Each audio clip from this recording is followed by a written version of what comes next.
and recorded. We will start with the Pledge of Allegiance.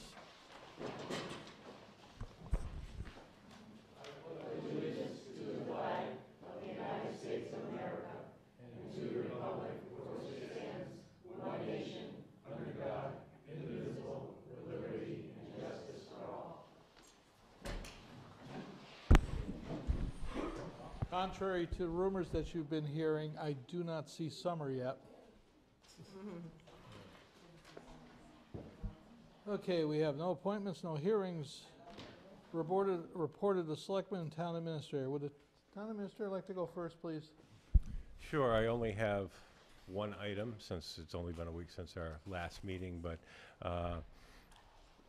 just call the board's attention to the fact that every once in a while the PPPB board will get some strange requests for whether it's a new position, new duties, what have you, in front of them, and they are a little confounded by that. So I was wondering if the Board of Selectmen would be willing to allow me to direct out a letter to the department heads that going forward, that if they're looking to add any duties, new positions, what have you, that they're looking to send to the PPPB board, that they actually have to come through me first.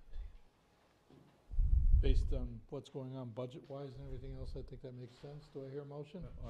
Yeah, I'll make the motion for, see if we can get a conversation. Is there, okay, I'll second it. I mean, from my point of view, since they report directly to you, that just makes logistic sense. Yeah. Is there a bylaw or anything that says otherwise? Not that I have seen.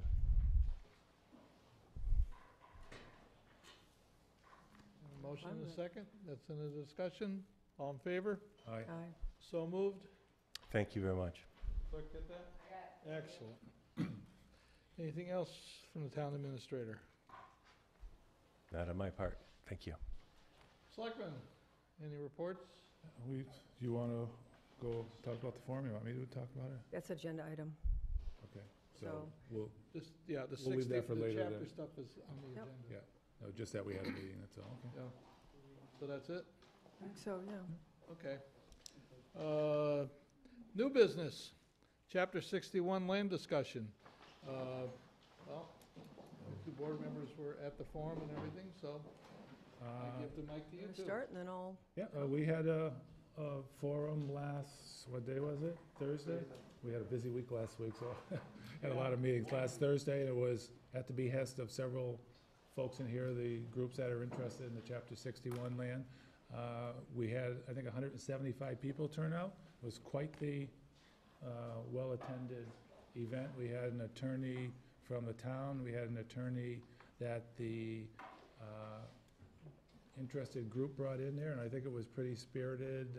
I personally learned some information that I didn't know before, and I don't necessarily think that both sides agreed on everything, so I think it's interesting, and that's why we want to talk about what we want to do with that going forward.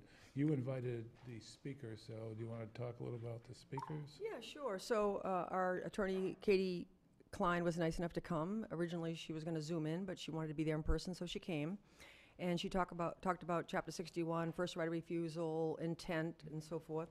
Well, actually, first of all, Hank Barton wasn't able to come, so John reviewed the master plan, some highlights of it, and by the way, it's on the website if anybody would like to access it. And then Attorney Melnick picked up on the whole issue of first right of refusal intent and chapter lands, and then Virginia, thank you, talked about community preservation and when it can be used to purchase open space and not. And then Mark Walmsley from Kestrel Land Trust talked about when Kestrel can help to help with funding for lands and what their role is and all of that. So I learned a lot. The Chapter 61 forum is on the website in its entirety, and the audio is good. I know the original broadcast wasn't great, but the current broadcast audio and video are good. And there was a lot of interest, and I welcome, it was great to see. And that's why it's on the agenda tonight, because there was an awful lot of interest, so we want to be able to keep going with that rather than just let it, go by the wayside. And just from a budget point of view, our attorney, the 2 hours trip here and the 2 hours back, she didn't charge us for it. So we saved some money there. If that, with this budget year, that's a few $100 or $1,000. So how do we want to proceed with this? It sounds like we've got a good-sized group that's interested in pursuing some or all of this Chapter 61 property. I mean, there's College Highway, there's Glendale, and there's Former Road. The College Highway property is under, actually, it's already been sold. The Glendale Road, as I understand it, has a valid purchase and sale. And then the one on Former. Homer is sold. That's sold already, too. Mhm. We did ask the, I heard that the title had transferred, yep. That has not been verified. And did we get any communication with the assessor's office relative to Fulmer Road? I have not seen a deed. My understanding is it has closed and that the individual who's buying it has filed an affidavit with the assessor's office. That's what my understanding was. Yeah. With the Pardon? assessor's office, similar to the College Highway land. to keep, yeah, to keep it in Yep. chapter, yeah. We're gonna have to you go up to the microphone after we talk a little.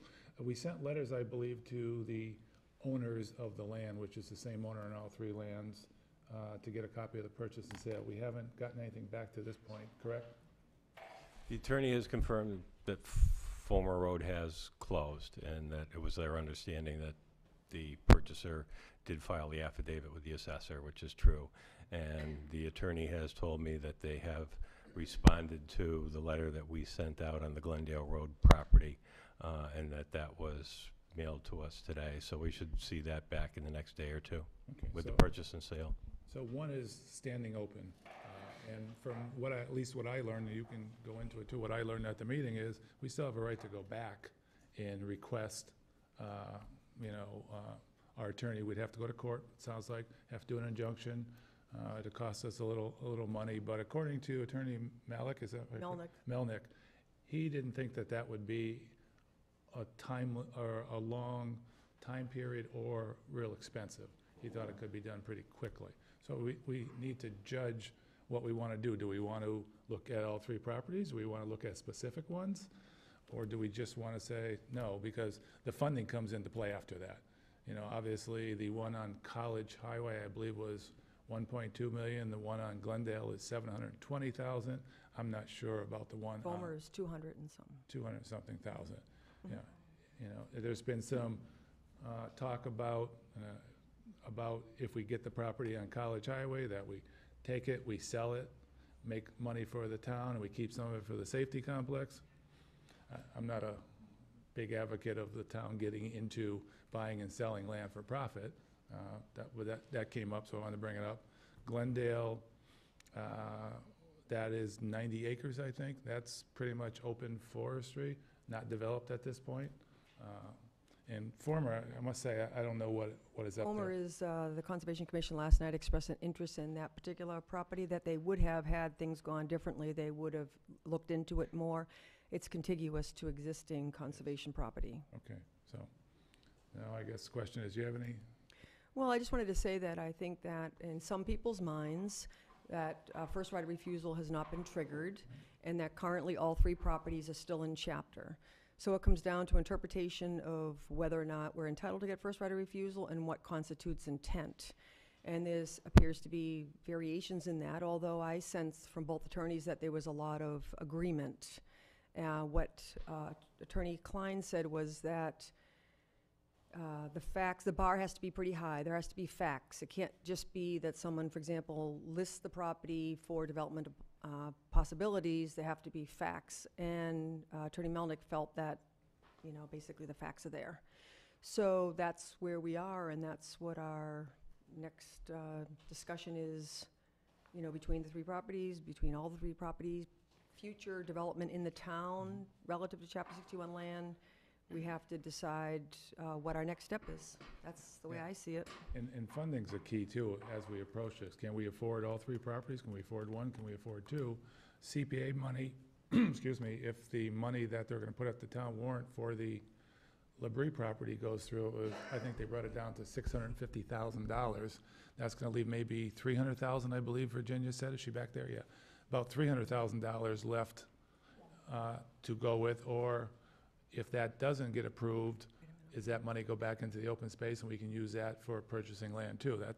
Those are all questions. I think the important thing to remember too is that if it is decided or looked at from a town, we can request first right of refusal. It doesn't mean at that point that that's the direction we Right. want to go. I mean, we can still say, we should have received it, there's clear intent, we should get first right of refusal, and then there is time to decide, do we have funding? Can Kestrel help? Can other things help?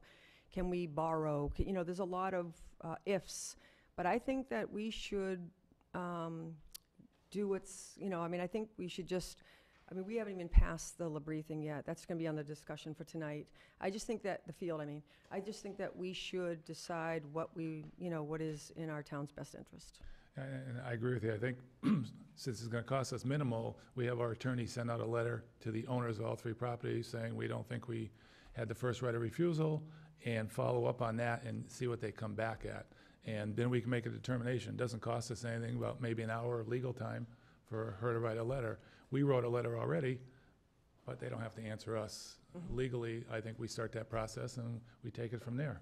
I And also then we think- decide. I think the letter can also indicate that we are not sitting back, that Okay. we would like to send this letter out, but we were also pursuing this further. And I think, aside from these three properties, we gotta have a process that we know when this land comes up right away, be it with the planning board or with the assessor's office, because we're learning this all on the back end of the curve. You know, and thanks to a lot of you folks, April, I see, and several others out there, so I think that's what we should do. Notify them for the first right of refusal and see where it leads us. I But also, sorry. I would say, but not wait for a long period of time. We don't want to send it out there and wait for 2 months. We want to send it out, give them 14 days, have them respond to us, and if that doesn't work, follow up, because it's too easy, just let it drag out.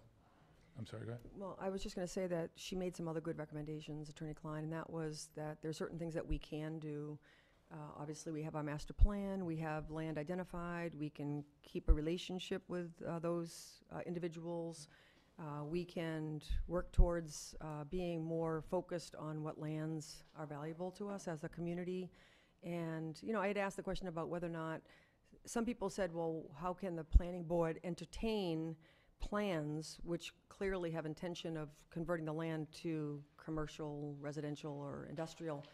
And I had asked whether or not could we create some sort of a barrier that wouldn't be looked at for a period of time, and I don't think that was, I don't think it was addressed. I don't think that was supported. But she did give some other really good suggestions around trying to secure funding, to try to like have this on the front burner on a regular basis instead of just coming at it when these parcels slowly, you know, come through our hands. And they will, and if we have a process in place, the owners will know about it because we'll advertise it. I think the other side of the coin is, all these people buying the land, filling out the affidavits, they're doing what the law says, so there's no bad guys to this. They're just trying to do it as a business person and make a living at doing it, and we're all of a sudden finding out that we have an interest, so we need to, you know, balance, you know, what they're doing too. We can't cast them as the wrong side of this, so. That being said, Chapter 61 does come with certain expectations. I agree. For rollback taxes and for other intentions, and I think that we have a case. They need to make, well, I'm not saying we shouldn't get the land, I'm just saying, you know, I just want to make sure we go through and, you know, do it the right way and get all our taxes if we don't Right, have a first right. right. Okay, so I'll make, Go ahead, I'll make a motion that we ask our attorney to follow up with the sellers of the 3 parcels of land we discussed. Tell them that we don't feel that we got our first right of refusal, and we're asking for that now, whatever legal terms they need to wrap around that, and give it 2 weeks from the time she sends it to get a response, and then we'll go from there. Attorney Melnick had made it, I'll second that for discussion. Attorney Melnick had made it clear that communication involves both seller and buyer. But in this case, step 1 would be just to send it out to the family that actually were obligated to give us the Right, first right of refusal. right. The buyers weren't. Right. So, May I point out, mhm. you've now been told that a letter is coming?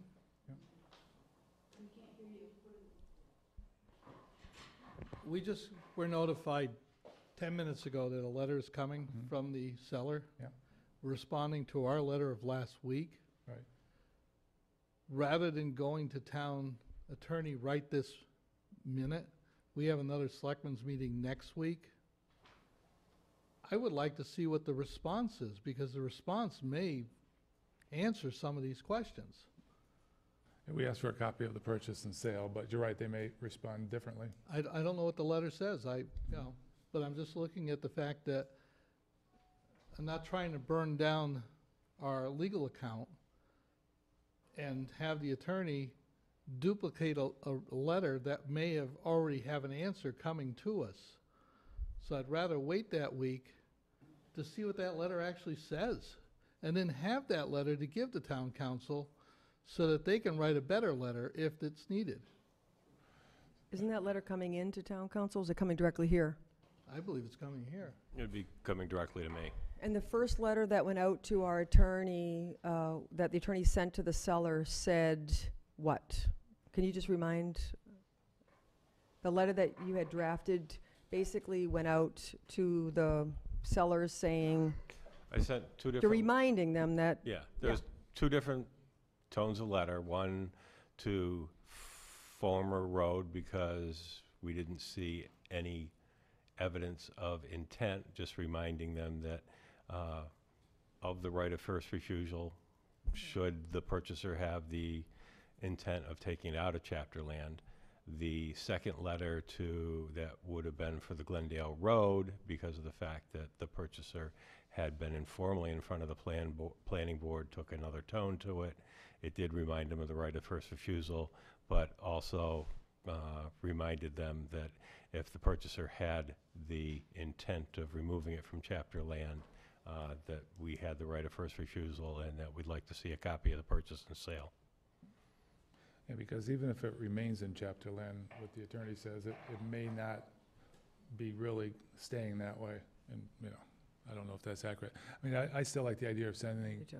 sending a letter out, but we can, hold off a day or two, see what that, If we hold off, we're holding off till next meeting. well, we can let Ed look at it, and if it's something that would change our letter, then he can let us know. Otherwise, he can just send it out with, So if the motion is still valid, when we get the response, then he can send everything out to the attorney. I'd be fine with that. That way we don't lose a week. 2 out of 3 properties have already changed title. I'm Yeah. fine with it. So. We just need to convince you we need 3 votes. No, you don't. Don't you need? You're a simple majority. It doesn't have to be a simple majority of the entire 5? No. No? You carried the weight of the board. You wanted to be chair. You're chair. You're in charge. John, John. do you want to change the motion? I'm good, unless, Okay. I didn't know if you wanted to have it be conditional based on what came in or not, or if you just want to go ahead and make the motion and if you keep want it to, as it is. if you want to put it officially in the motion, if that helps you, Ed, we can add it to the motion. If it's something that you received from the sellers would make us want to change the motion, in your opinion, you let us know, and we'll just hold off till next meeting, rescind the motion, and make a new one. That I'm fine with. Okay. Okay? I just need to see what that letter says. Yep, I agree. Providing it comes favor? in Aye. this week. All in favor? All in favor, aye. Aye. Rainey forgets to vote. Unanimous.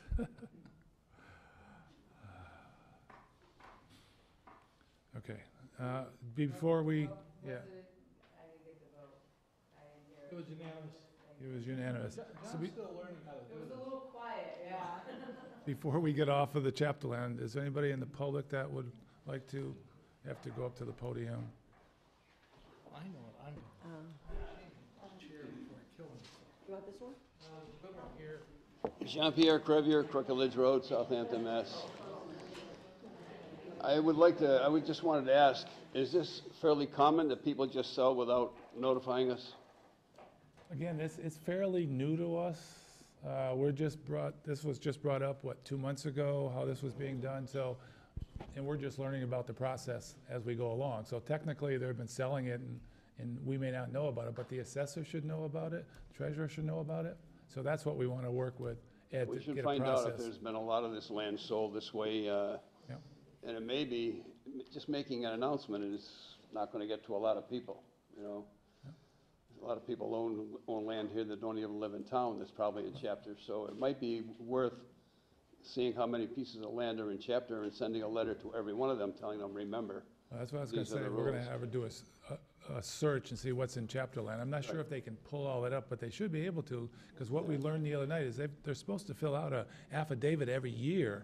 If we don't, And if if we they're don't not take, doing that, if we don't do something like that, then we're chasing a horse all the time, you know, Yeah. people are selling land and we don't Right. even know about it, and then we're trying to find out what we can do about it, Yeah. you know? John, that's exactly what our attorney had recommended. One of the points that she made was that we should regularly assess what properties are in chapter and maintain a relationship with them and continue to sort of match it up against our master plan. yeah.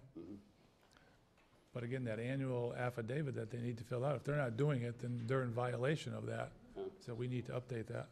But that's a good thought, thanks. You know, if they don't fill that affidavit out, the assessors automatically go back and start charging them the best use of the land for taxes. But do they? We don't know. I haven't audited the assessor's office, but that's the way it Right, works. it's supposed to work that way. Yeah. Janet, So- do you know about the affidavit for the second property? What about it? Do you know, was anything received on the second property when Yes, we received an affidavit. that it's staying in chapter? Yes, Fulmer Road. yes. Thanks. Another question. Can you answer the question about how many properties are in Chapter 61 and if we follow up on an annual basis? Right behind you. Janet Kane, Board of Assessors, 83 Glendale Road. Excuse me. It's okay, bump. I can't answer off the top of my head, but we could probably pull a report. And I know we sign renewals, and if they don't renew, then yes, their taxes would then change and Is that apply. something you could get information on and give it to Ed? About how many parcels we have in 61 and Yeah, we what- could talk to Martha, and Martha could, she's the techie person in the assessor's office, so we should be able to do that. Kestrel might have Great, that, thanks. because they did Yeah. a report. They might have it too? Yeah, Okay. Kestrel did a report on it, so I think they might have most of them. Yeah, It's a great starting point. yeah. Sorry, what were Hi. you going to say? Hi. Oh, no, just to start now, I said Kestrel might have. I'm Gail Santoro, 83 Pleasant Street. And I know a lot of people showed up for a meeting last week I couldn't come to, but I did watch it.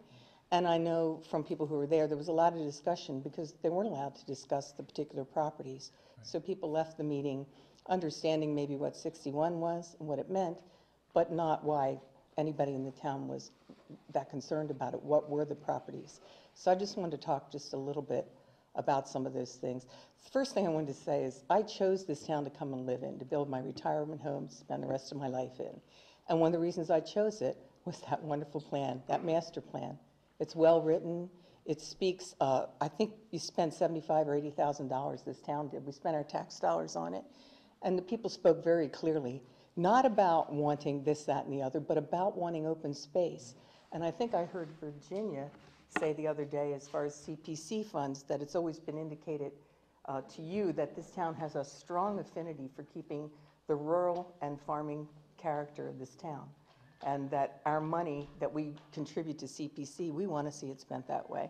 So it's, sometimes there are conflicting things. I know there's some recreational usage being considered, but remind everybody that this open land is important to all of us. We don't want to live in the suburbs or Brooklyn, That's why we're here.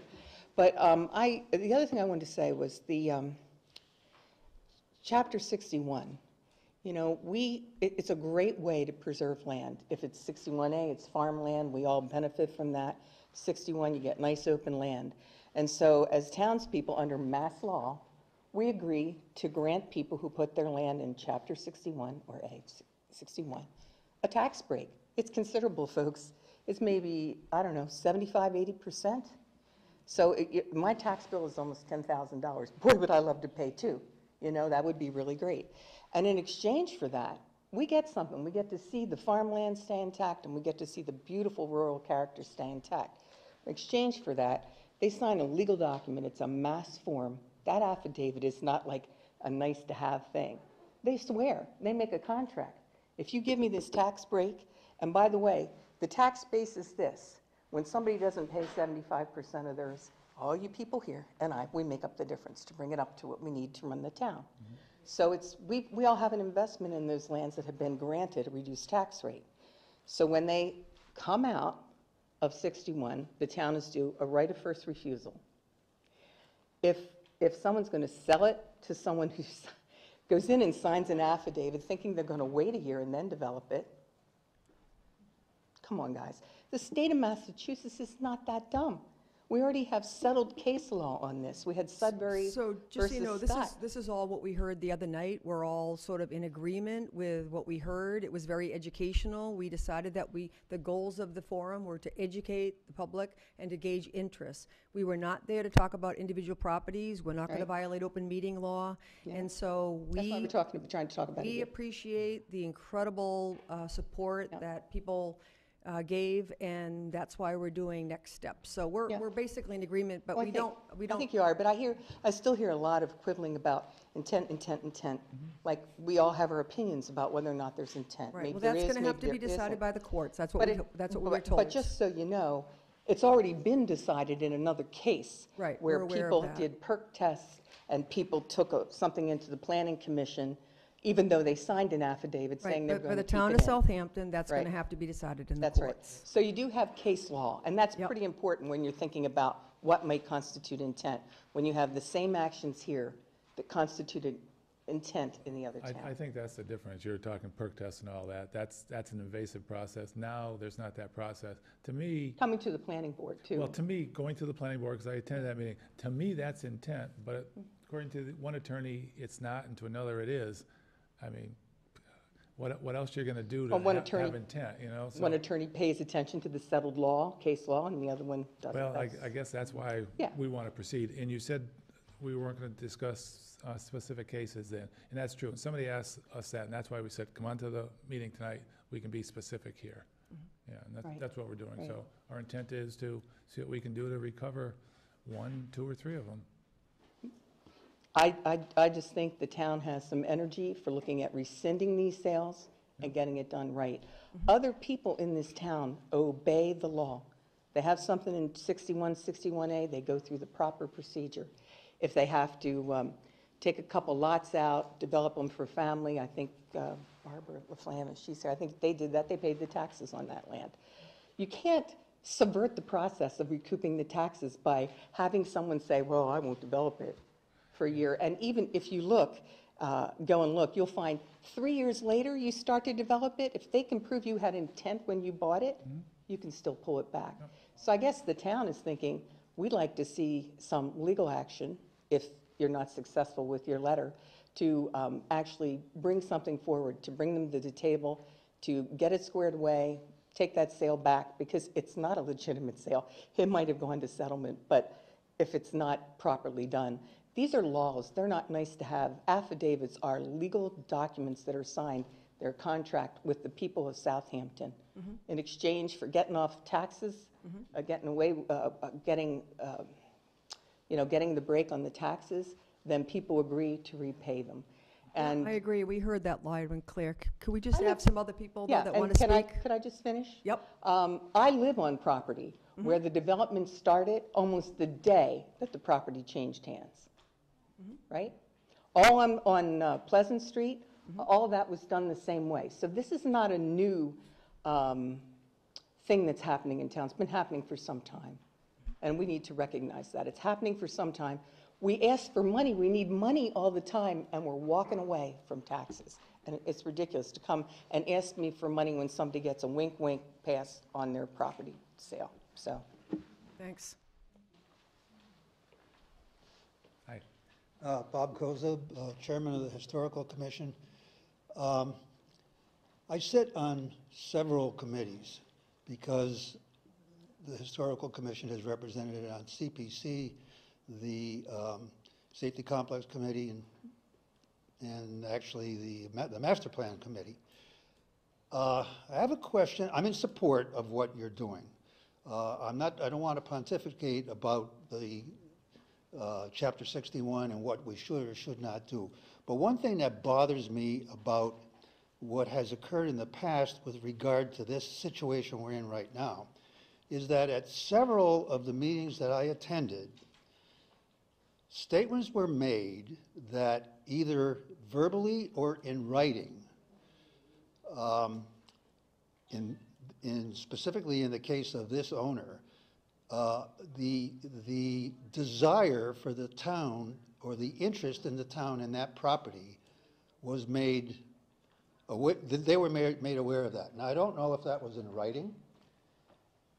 If it was, I think we have a pretty strong case in case this does go to court. If it was not in writing, then that's a whole different story. But I know that myself and others have heard that that statement was made. Does this committee know whether anything? Well, in May, there was a combined meeting of the Public Safety Complex Committee and the Select Board. And at that time, there were 6 or 8 properties that were identified as Right. potential there. properties. Right. And so letters went out to all those landowners. So this particular landowner was made aware. Okay. It basically That's- said that we're answers my interested in looking at land for a safety complex. Are Right. you interested in Right. selling? Yeah. So I would think that that is some ammunition for. That's what our attorneys will look at, I'm sure. Anybody else?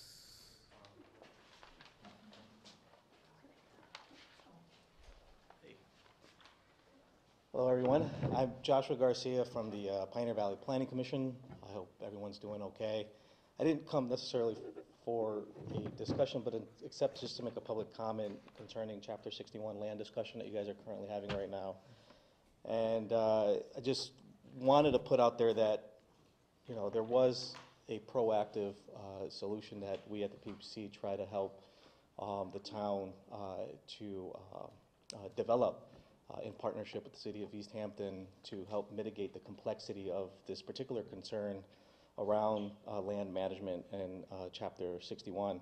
So a few years ago, the PVPC completed an analysis that had determined that the Conservation Commission's limits had far exceeded their volunteer capacity to keep up with the rapid growth being experienced at Southampton.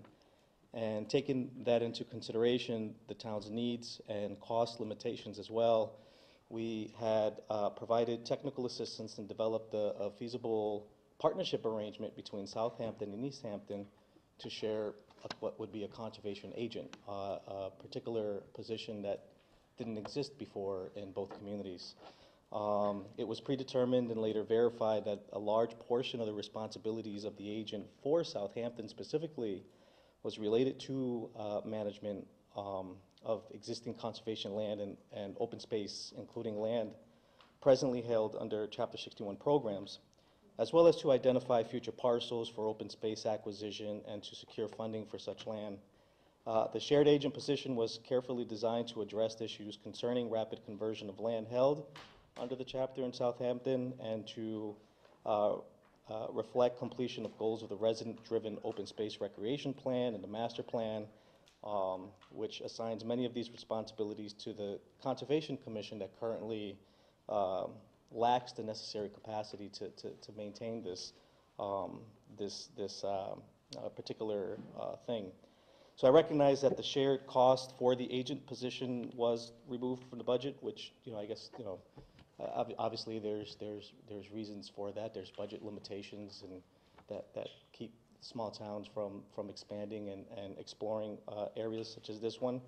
But whether if it's through maybe in the near future or if there's any time still within your process to maintain that shared position, or if you proactively seek alternative solutions, whatever it is that you guys decide to do, I think it would be in the best interest of the town to help mitigate this complex issue that we're experiencing today with land management, Chapter 61. So I just wanted to put that comment out there. I can answer questions if you want, but I just wanted to make sure I came in today and put that point out there for you guys. Okay. No, And thank you. someone left their cell phone right here. Anyway. There's a cell phone up at the podium. Somebody leave it? I would just like to mention that the Pioneer Valley Planning Commission also assisted with the master plan. I felt, I mean, if we weren't in such budget sort of woes, I mean, I felt as a board, we held out on that position for as long as we possibly could. We have no raises in town. We have people taking cuts in pay. We have hours being cut. So to be able to go forward and say that we're going to fund a new position that was previously grant funded, it's just the timing couldn't have been worse. I still think it's valuable to have. The Conservation Commission is probably one of the hardest working committees that I've ever been associated with. Thanks. Francine? Yeah, Francine Tishman, 83 Glendale Road. Just a question about delaying the letter from this week till next week.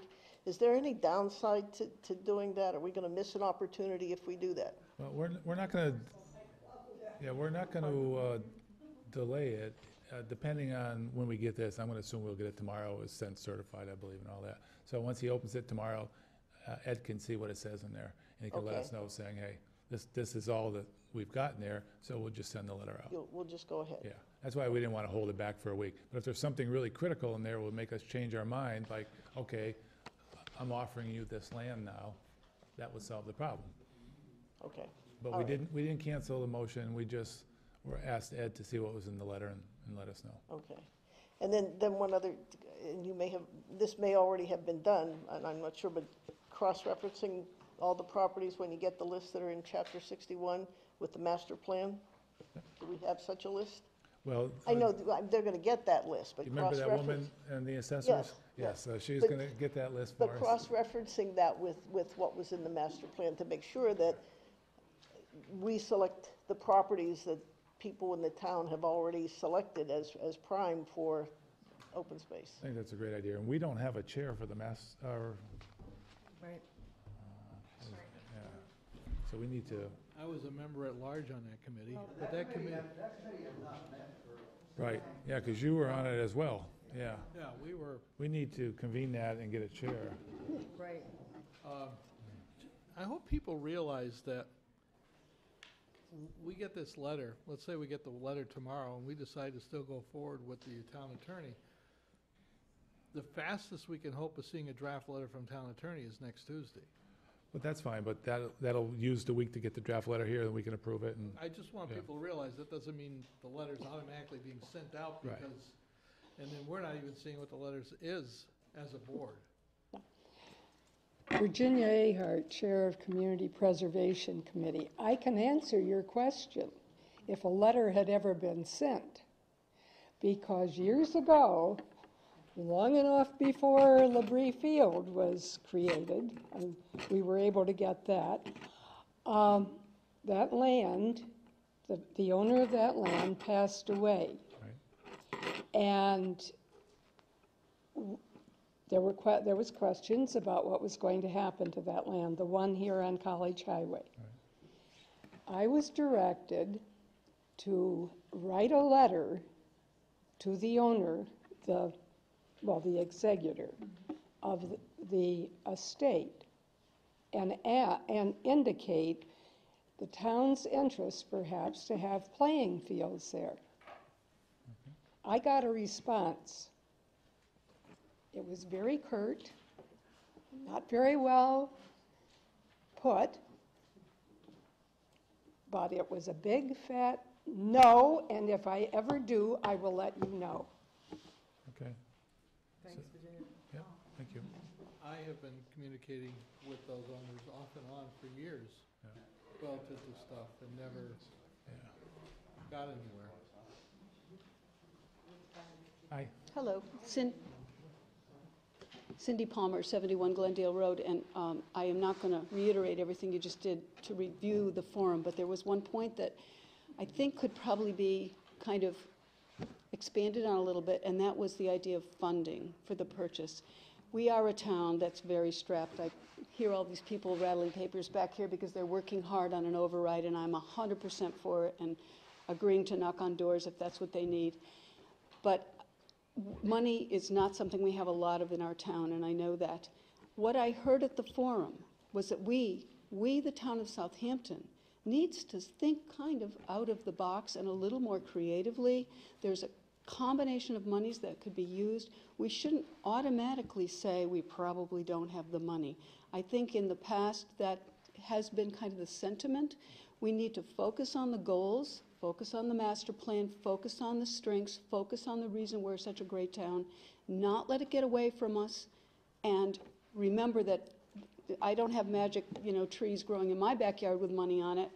We'd probably cut them down already anyway, but the point is we can be creative around it, and we should be thinking broadly and looking for funds opportunity, very widely on that. And that's the important point I wanted to make about this. Okay. Thank you. Thank That you. was a good point. They did mention about donors that are interested in conservation. They mentioned about Kestrel, that there could be a lot of options. We shouldn't let that be a barrier. Right. And I'm looking at the master plan committee here, and obviously there's a number of people that have moved out of town. There are a number of people in the room here. I think it'd be great for a meeting to be scheduled. Yeah, I've got a note that I'm going to give Bob a call, and we'll schedule something. Hi. Hi, Diana Fetterman, Birchwood Drive. I just want to make the point that it seems to me there are really two separate issues, the funding and the right of first refusal. I mean, I think what we want is the opportunity to find the funding, but not being given that is a matter of law. It's a principle of the rules, and if the town doesn't follow the rules, it sets a terrible precedent for the other people down the road. So even if we don't have a penny to buy the land or to acquire it, I think we still need to uphold the law. And I think that that the sworn officials need to do their part. That's why we said we're going to send the notice out. Right, And yeah. like But I reading- mean, also in the same breath, then people say, but we don't have the money. It's kind of like regardless, we have to pursue what's right. But we just talked about that. Yeah, okay, If all we right. get the first right, we have 120 days to figure out the funding, and if we don't take the first right, we don't, but at least we'll have the option. But it can't be an excuse, that's right. Okay. Right, I do think that people need to know that what we also heard was that legal fees would not be covered.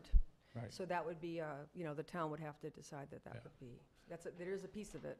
But I don't think again- it's a reason to stop it. I'm just Yes, saying. step one first, and, okay. Anybody else on that? You have to go up to the podium. To talk about which? Oh, the CP, Yeah, yeah, it's on the agenda. that'd be different, yes. Okay, so let's close out this topic. Oh, I guess we open it back up for April. April West, 54 Strong Road. In all of my geeky searches through the Registry of Deeds and looking at municipal lien certificates and past closed chapter land, I did see that Chapter 61A and Chapter 61B get annual notices and reminders from our assessors about their obligations and their promise. You've seen that they've been sent out? Or- Well, that's what the assessor's office tells me. Okay, Chapter 61 Forestry, 10 years, nothing. So we are not reminding our Chapter 61 Forestry owners the same way we remind our agricultural and our recreation Chapter 61s. So I think that's a first fix, that they get their annual reminder of what their duties are under Chapter 61. and we have a member of the Board of Assessors back there. I'm sure she'll bring that back. Yes. Thank you. Thank you. Hi, Barbara. Hi, good evening. Barbara LaFlamme, 20 Cook Road. I don't have all the answers for funding. I wish that I did. However, I've been on the internet searching for the types of nonprofit organizations that might be likely to give us some financial support.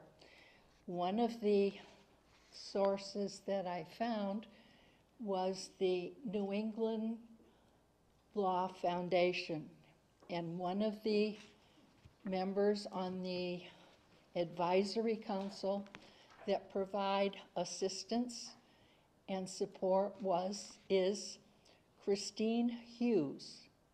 She's an attorney. I have not spoken with her because I don't have the authority to. However, she wrote a brief in support of the Sudbury case. So she knows the case quite well, I'm sure. It may be some time since she's practiced in that venue, But once you write a brief in support of a position, I think such an important case, not likely that she would forget. I think also there are other organizations such as the Conservation Law Foundation. There's New England Forestry Foundation. You have Mass Audubon, Trustees of Reservations. Those kinds of organizations are specifically designed to be supportive of open space. I've not contacted all of these. I am members of some of them, so I know what their focus is. And there are organizations such as that all across the state. I've worked with one in Barnstable to secure land there which studies nitrogen loading, particularly interested in the fish, herring, which are very important to the Cape. I've worked with the Barnstable Land Trust to secure land there. I've also worked up in Berkshire County to secure what I call the Moose Swamp. It's adjacent to a parcel of land which they already own and was sold within the last 3 or 4 years. So I've done it before, and I know, I'm confident that there are organizations across the state that do this kind of work and have this kind of an emphasis. And I believe that the 120 days is only to notify the landowner of the town's interest, intent to pursue. I don't believe you need the actual funding. You have up to a year to put together a package. I remember that. We'll have to find out, but I don't remember that year. I think it was 120. It was 120 on the notice, and then I believe it was 90 days. Yeah, but we'll have the attorney. At any rate, Yeah, I do believe there's some that funding sources. there's opportunities and potential out there. My thought is that once we get past the next step, we're gonna need an ad hoc committee of people very interested Absolutely. and knowledgeable of this that we'll have to appoint to help out. Thank you. And I wrote your name down, Barbara. I think you know where I am. I do, thank you. Thank you. Appreciate it. Janet Kane, 83 Glendale Road, Board of Assessors. The Chapter 61 Forestry is in agreement with the landowner and the state forester. So I will check to see what their reminder frequency is, and if they're not doing what the town would like us to do, then we can look into the other option. But they may be doing something separate So it's a different from the process. assessors. Because the 10-year plan, and it's done with the state forester's approval, so. Thanks Just for for clarifying. clarification. Okay, I think we're closing that one. Do you want to take back over? Just want to say thanks again for everybody. It's not exactly a friendly place to be Yes. either. No, I think there's a lot of progress in this. And, Thank you to the people. Just want to say thank you to everybody who has been looking into this and speaking up. I appreciate it. Yeah, thanks. Too late. Well, I would just like to thank you also for listening and moving forward to it. We started off with not a lot of ears, and we are very grateful to you. Well, you Thank brought a lot of voices here, so thank you for doing that. Appreciate it.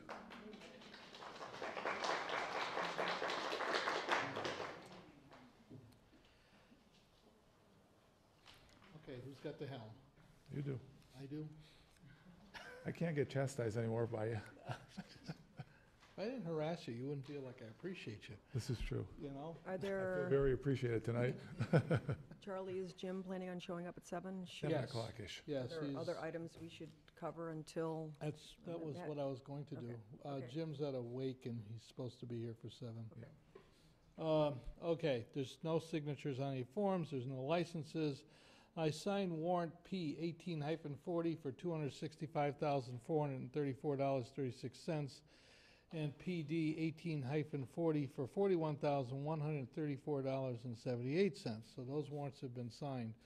This next selectmen's meeting is scheduled for next Tuesday, April 17th. Then town meeting is May 1st. I'm saying that slowly because we changed the dates this year. The election's May 15th, and then the next selectmen's meeting is May 8th, and then there's a selectmen's meeting scheduled for May 22nd. There might be a selectmen's meeting prior to the annual town meeting. Typically what happens is we have loose ends, and what we'll do is put together a meeting before town meeting starts to take care of whatever people need for licenses, that kind of stuff. Then we basically go into town meeting. So Charlie, keep in mind that both of us are out of town that week, the 25, 6. 7, yeah. whatever. Yeah. So because of the quorum requirements, just keep that in mind, that we should be intentional about when we're going to meet if we need to meet. We're meeting April 17th. Yep. Yeah, we're both here. And then we're meeting maybe May 1st because Right, it's right. town meeting. Okay. Right. And then we're meeting May 8th. Right. Yep. I Then thought you we was, have- I thought you were saying you were going to try to, there might be a need to squeeze another meeting in there before the town meeting. Yeah, the hour before Oh, town meeting. all right, The I'll hour before town meeting. That's a squeeze. I'll be there. That was the intent, because what happens before town meeting is we typically end up with some loose ends. Okay. So an hour before town meeting, we will convene as a select board, and then we'll go into town meeting. That's convenient. Okay? Yep. That work? Yep. All right, we got it. Moving right along. I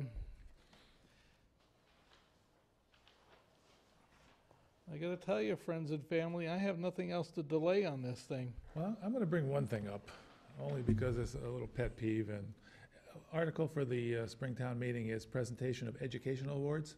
And that money comes from the transfer station, all the 5 cents for cans and all that stuff. So every week I go there, put my cans in there.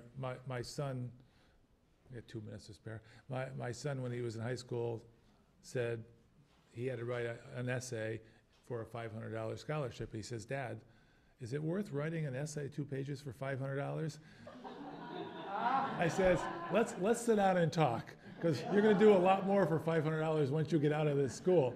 But he did it, and he got the scholarship. And ever since, I just realized that means something to the kids. And every year we parade them up, congratulate them. But when you go into the recycling bin, there are a zillion cans that are worth a nickel that people just throw at the recycling. One bin's here, one bin's there. If you could just separate them, you could give 2, 3, 4, 5 more scholarships a year to kids, you know?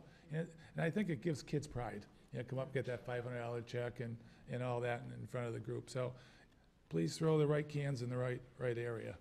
It's not exactly the same thing, but there is a warrant that's being put forth by the Board of Health relative to recycling. Yeah. I just think we throw money away in small amounts too. Yep. Good point. We want to take a 5-minute recess, and then that way there, it'll be 7 o'clock, and I'd like to have Jim here for this. Do you want to do any open time and bring that from the end? All right, you want to do open time? Let's do Anyone open have- time. Not you, Robert. Anyone else? You need to read that But open can time? can we just, Do I need to read the narrative to you No, and how you're supposed to no. behave? After me, though. Wait a minute. Right, yeah, we're not going to entertain any budget discussion or anything. This is just general open time. There's no gavel here. It's over. I hit it. It's over here. Stole my hammer. There it is. All right, it's an old one, but it's a Okay. good one. Go ahead. Thank you. Robert Floyd, 15 East Street. Saturday, there is going to be a tribute to a former conservation commissioner and the gentleman who brought the moving wall, half-scale Vietnam memorial to Easthampton, Ed Nee Jr. There's a trail sign. Photographers submitted images. A sign is built. It is in the Zipta property conservation area. And at 11 o'clock on Saturday, it's going to be a little ceremony. Mary Need, his wife, and Ed, by the way, for those who don't know, is the gentleman who was killed when a bear jumped on his motorcycle. And not only did he jump on the motorcycle, they rode for about 90 feet together with the bear on top of the cycle. Ed was a herpetologist. He helped a lot of school children with vernal pools and spotted salamanders, and just an incredible friend also. So it's going to be at 11 o'clock at the Zipta property, and there you can park right on Glendale Road and then walk in. I don't know if we can hire the bus to bring people who may be slow walkers. I don't know, it may be 100 yards in. But there'll be a ceremony. Mary Need will be there, her sister, and the children who are adults. I will be speaking. Virginia Ahart will be speaking. We've invited a few. You're certainly welcome, and everyone's invited to come. And if you wish to speak, let one of us know. But You said Saturday? Saturday, 11 o'clock. Okay. And it's not going to snow. It's 78 degrees. Tell me about it. Thank you. Before you go, we talked about the focus group. We thanked the attorneys, everybody. Mr. Floyd here was the moderator, and I think he did a great job and kept everybody on even keel, and he volunteered his time, so I want to say thank you. Thank you. I was very impressed with the turnout, and having been up on the stage before a few times, the intent of everyone listening was incredible.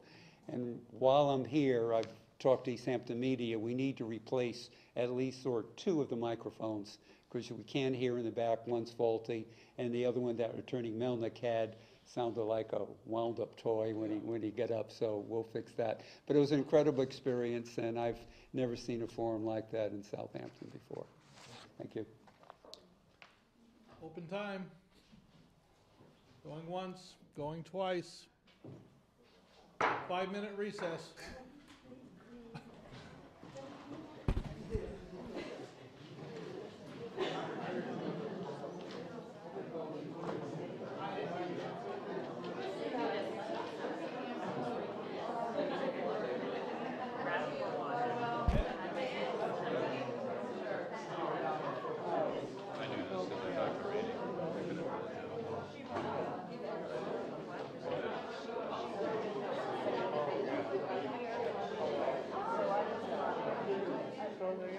If it happens to go that long,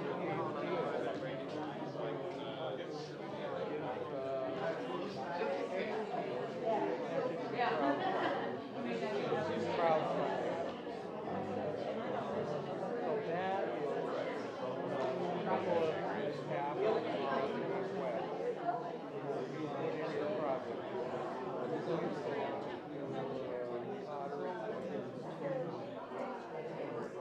I know, but I got 40.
know, the gavel didn't seem to do much.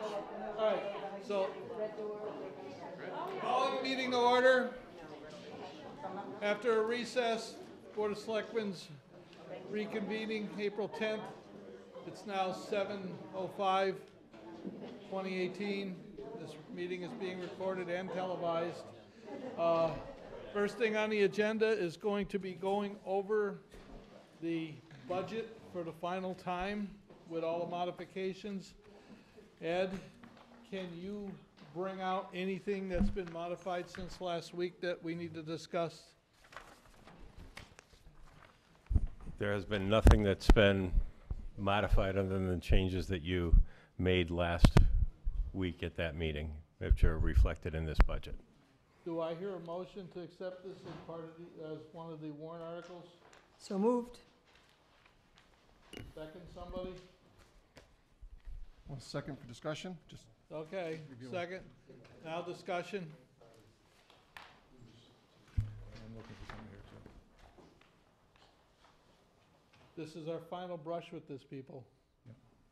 And then we'll get into the warrant articles.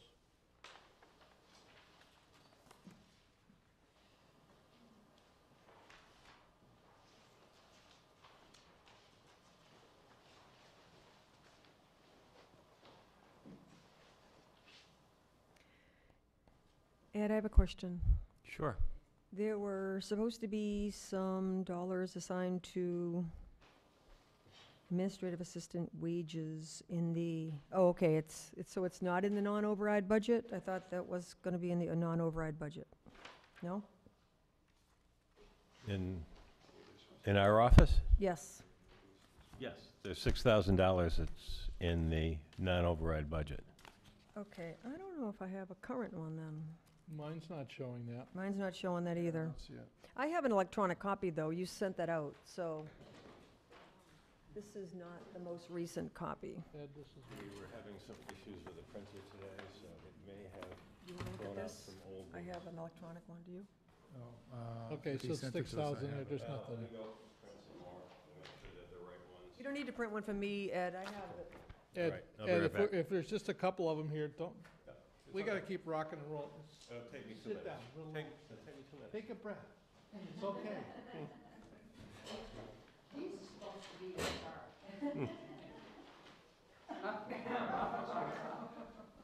Okay, that's one Okay. strike.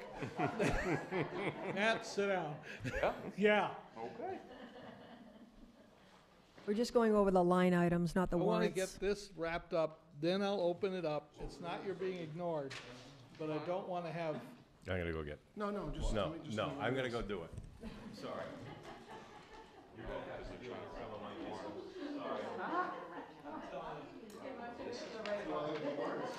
Well, we've got a motion and a second for conversation on here, Yeah. discussion.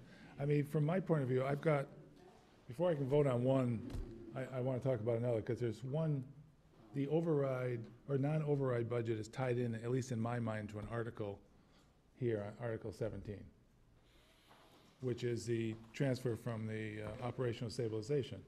But what I don't like on the budget side is the fiscal 19 override budget is fine. That's what we're all hoping will go through. But if we have to go to a non-override budget, everybody takes a hit except the fire department, and it literally guts the fire department, which I don't think is fair. And that's why Article 17 is important. So I don't know if there's a way to reconcile that, you know? Because $100,000 from the non-override, you take that from somebody else, you're hurting a lot of other people too. you wiped out. Yeah, so I don't like the non-override budget for that particular reason. Wasn't in last year's budget, What was it? the fire. Exactly, it got voted at town meeting. They felt it was very important to have the second and third shift. Well, you're gonna have a great time as chair. I can see it coming. No, you can't. Oh, yeah. You open it up to the audience without, But to say it wasn't in last year's budget kind of negates what happened at town meeting. And, you know, it was pretty responsive at town meeting that people wanted, you know, the ambulance have a second and third shift. So That's where I'm up in between here. I think if we take the money away from the ambulance on the non-override budget, we lose roughly twice as much in revenue. We don't have 2 shifts on the second and third shift. We may lose our license. So we would gut the fire department, which is a safety issue. To me, and I think we talked about it last week, police and fire, top tier, schools and highway, very, very important, but that's just a little below the police and fire, my opinion. So I think we need to keep the fire department right. Just bought a new ambulance, just bought bunkhouse for them. We want to do a new safety complex. That's on the financial side. The safety side, you lose one life and that $100,000 doesn't sound like anything anymore. And as So we've, what can you possibly propose in the current budget to rectify that situation? well, the only way that I see it happening is with the Article 17. That if it gets passed at town meeting, make sure we keep the second and third shift like the town wanted at the last town meeting. Yeah, the way I look at this, yes, I agree that the fire department's gonna take a big hit. But I did not wanna give the illusion that we found money to do this. We didn't find money. This is out of the stabilization. This is a very short-term fix. Yep. It's a serious, serious problem. But if we put that article on the warrant, I've been having thoughts about it. I think we have time, if we get rid of that article now, have the town meeting, go for the override. If it doesn't pass, that has to be our priority to now, we have to move forward. I mean, if you think the override is gonna pass with us withdrawing that, if that gives the illusion we found money, we did not find money. This is stabilization money. This is an emergency money, and it is short-term, and it's a one-shot deal. So if it's a better shot to tell the townspeople that, my God, we need this override more than ever now, I would be willing to forego that for the time being until after the elections. That's, I mean, I'm thinking about it, and that's my thoughts. But what that means is you want to take a chance that we can get a town meeting together with enough members to have a quorum and get them to come out and vote. And if that doesn't happen, our ambulance is gutted. I mean, to me, if you leave it on there, you explain it to the people, let them make a decision. I'm seeing people with the Oh, illusion there's that two- we there's- found money. there's and- two- and it's wrong that they're thinking that, but. But you gotta in my opinion anyways, if it doesn't pass, we lose $200,000 in billing. And that third shift that we have with the paramedics is gonna bring in more revenue. Plus, from a safety point of view, we're back to the, the transporting at the Easthampton line.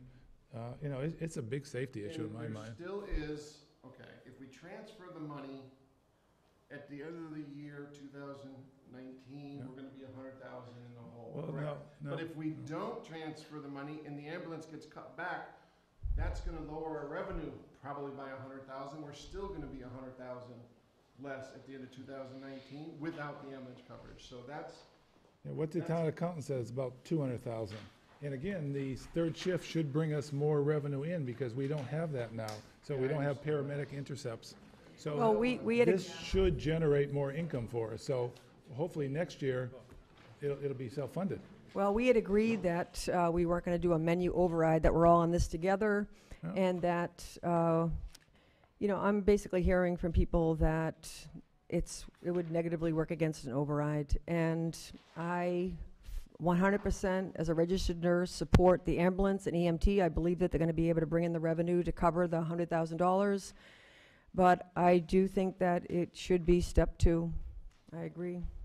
Yeah, That see, that we're hearing from, I mean, at least I'm hearing from both sides out there. You got some people who say yes, override, other people who say, I'm not going with an override. I like the menu myself because I want people to vote for what they want, but that's not how it's going. To me, if we lose it this time around, town meeting is a perfect place to let people decide. That's all we're doing is bringing it to the town meeting, let people decide. May I suggest, for the sake of form for tonight, we go through the budget. Mhm. We hold in abeyance Article 17 for now, but we finish the budget.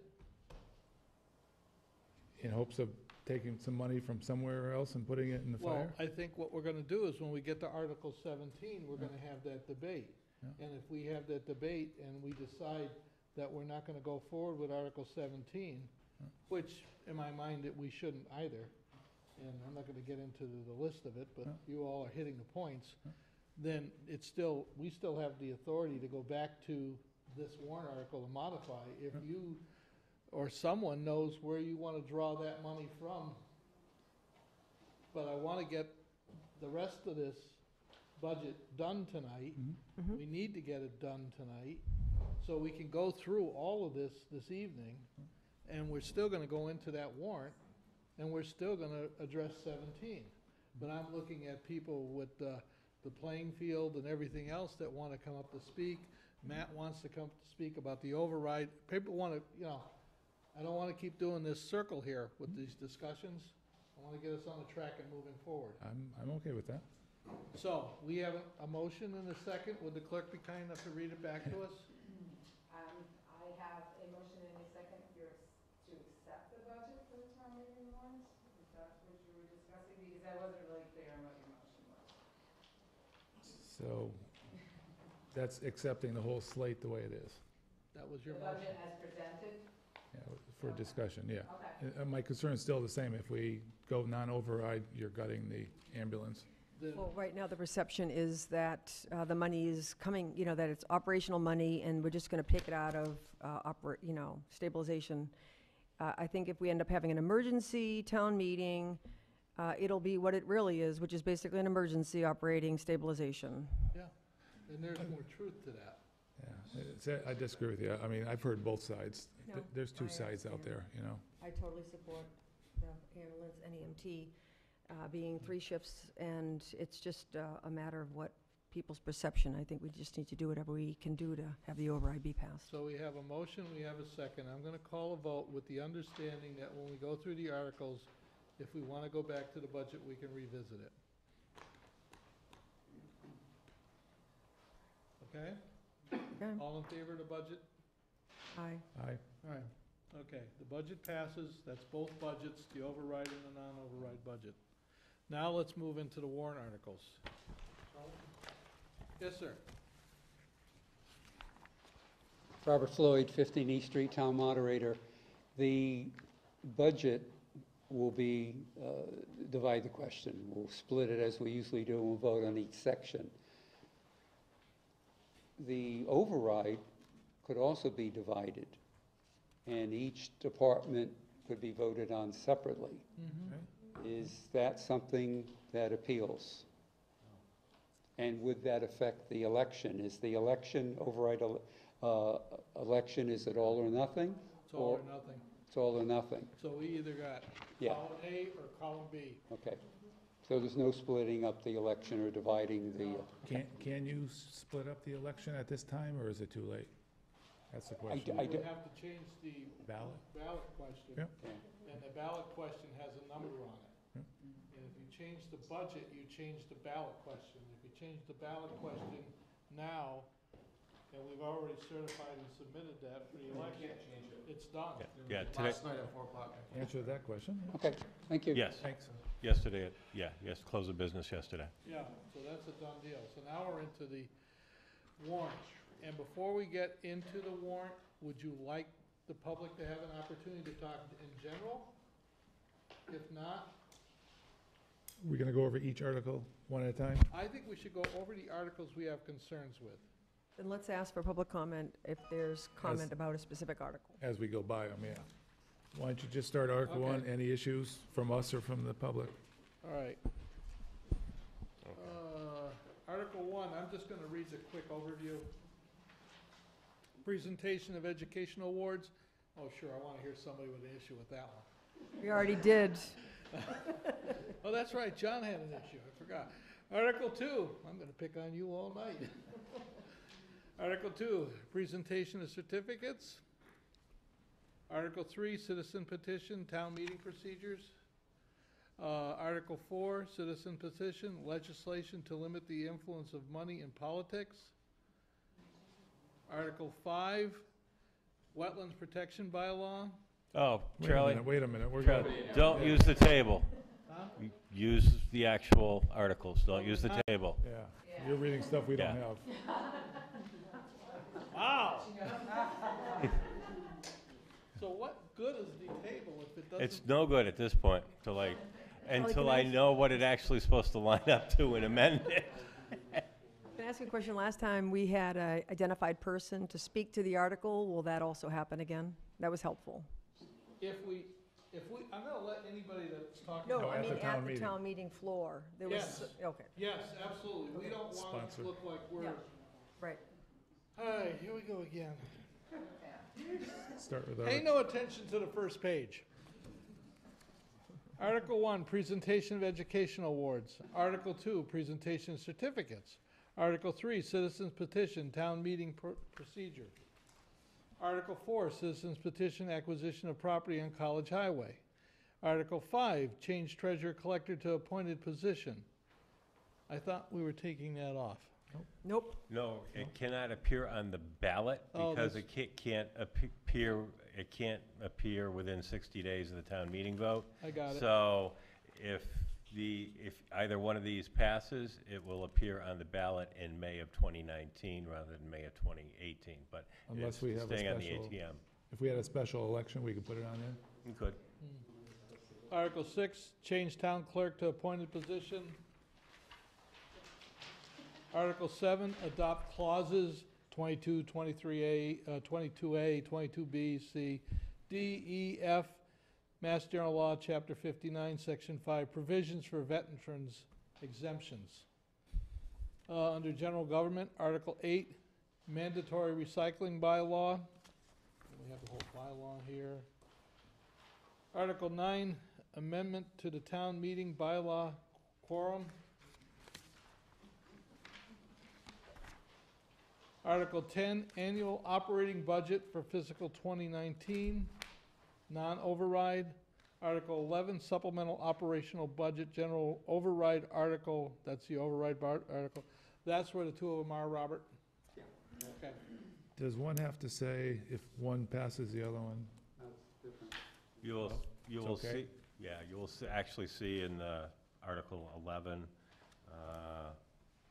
let's see, towards the bottom of it, after year beginning July 1st, 2018, provided, however, that the vote taken hereunder shall be expressly contingent upon approval by the voters of a Proposition 2.5, so-called override question, allowing the town to raise the additional amount appropriated hereunder outside the limits imposed by said Proposition 2.5, all in accordance with MGL Chapter 59, Section 21C, G, or take any other action relative.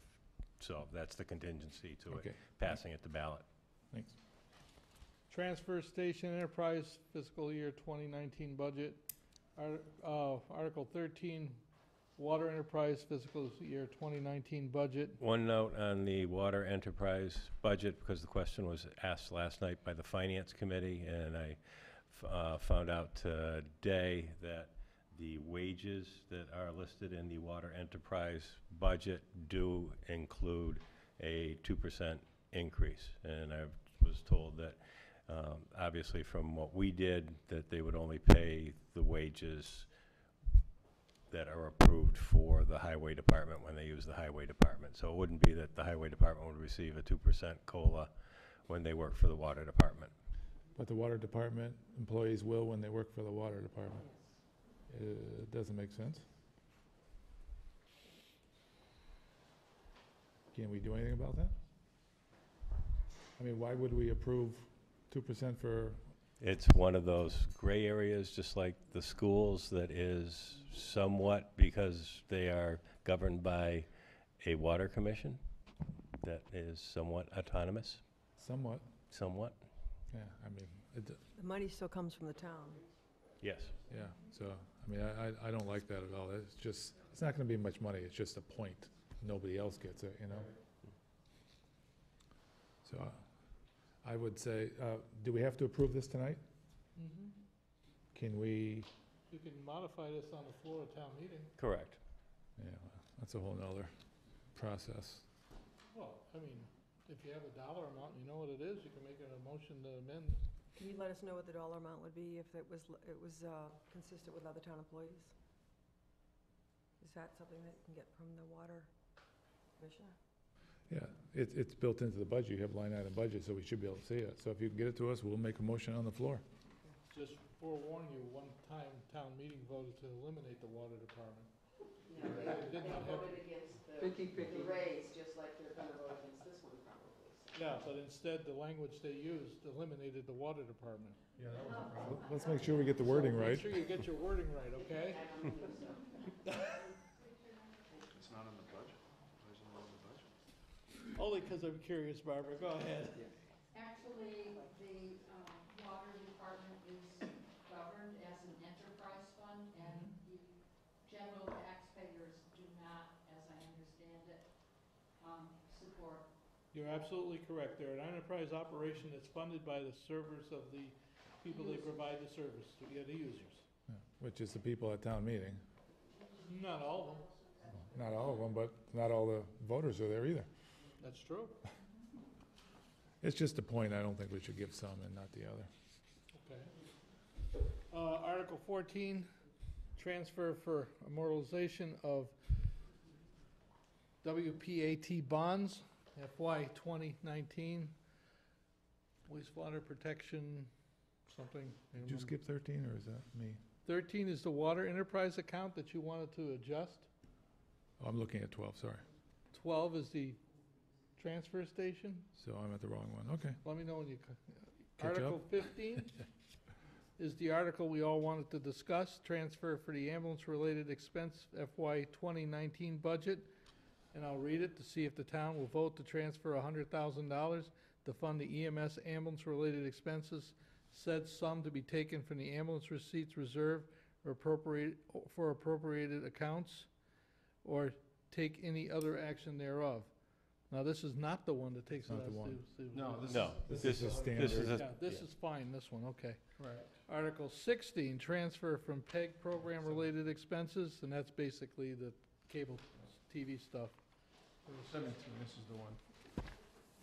Article 17, Can I talk to my seat? no, because no one hears you. Yeah, just on Article 16, I mean, $18,877 is not a lot of money, but it's a lot of money in, is there anything we can do about the quality of the audio and video equipment that we're using here? Yes, So, I've will that- had as of last evening, I had a discussion with I don't know if I have the title right, but the person that oversees the programs for Easthampton and Southampton. They are looking at a major reconstruction in Southampton.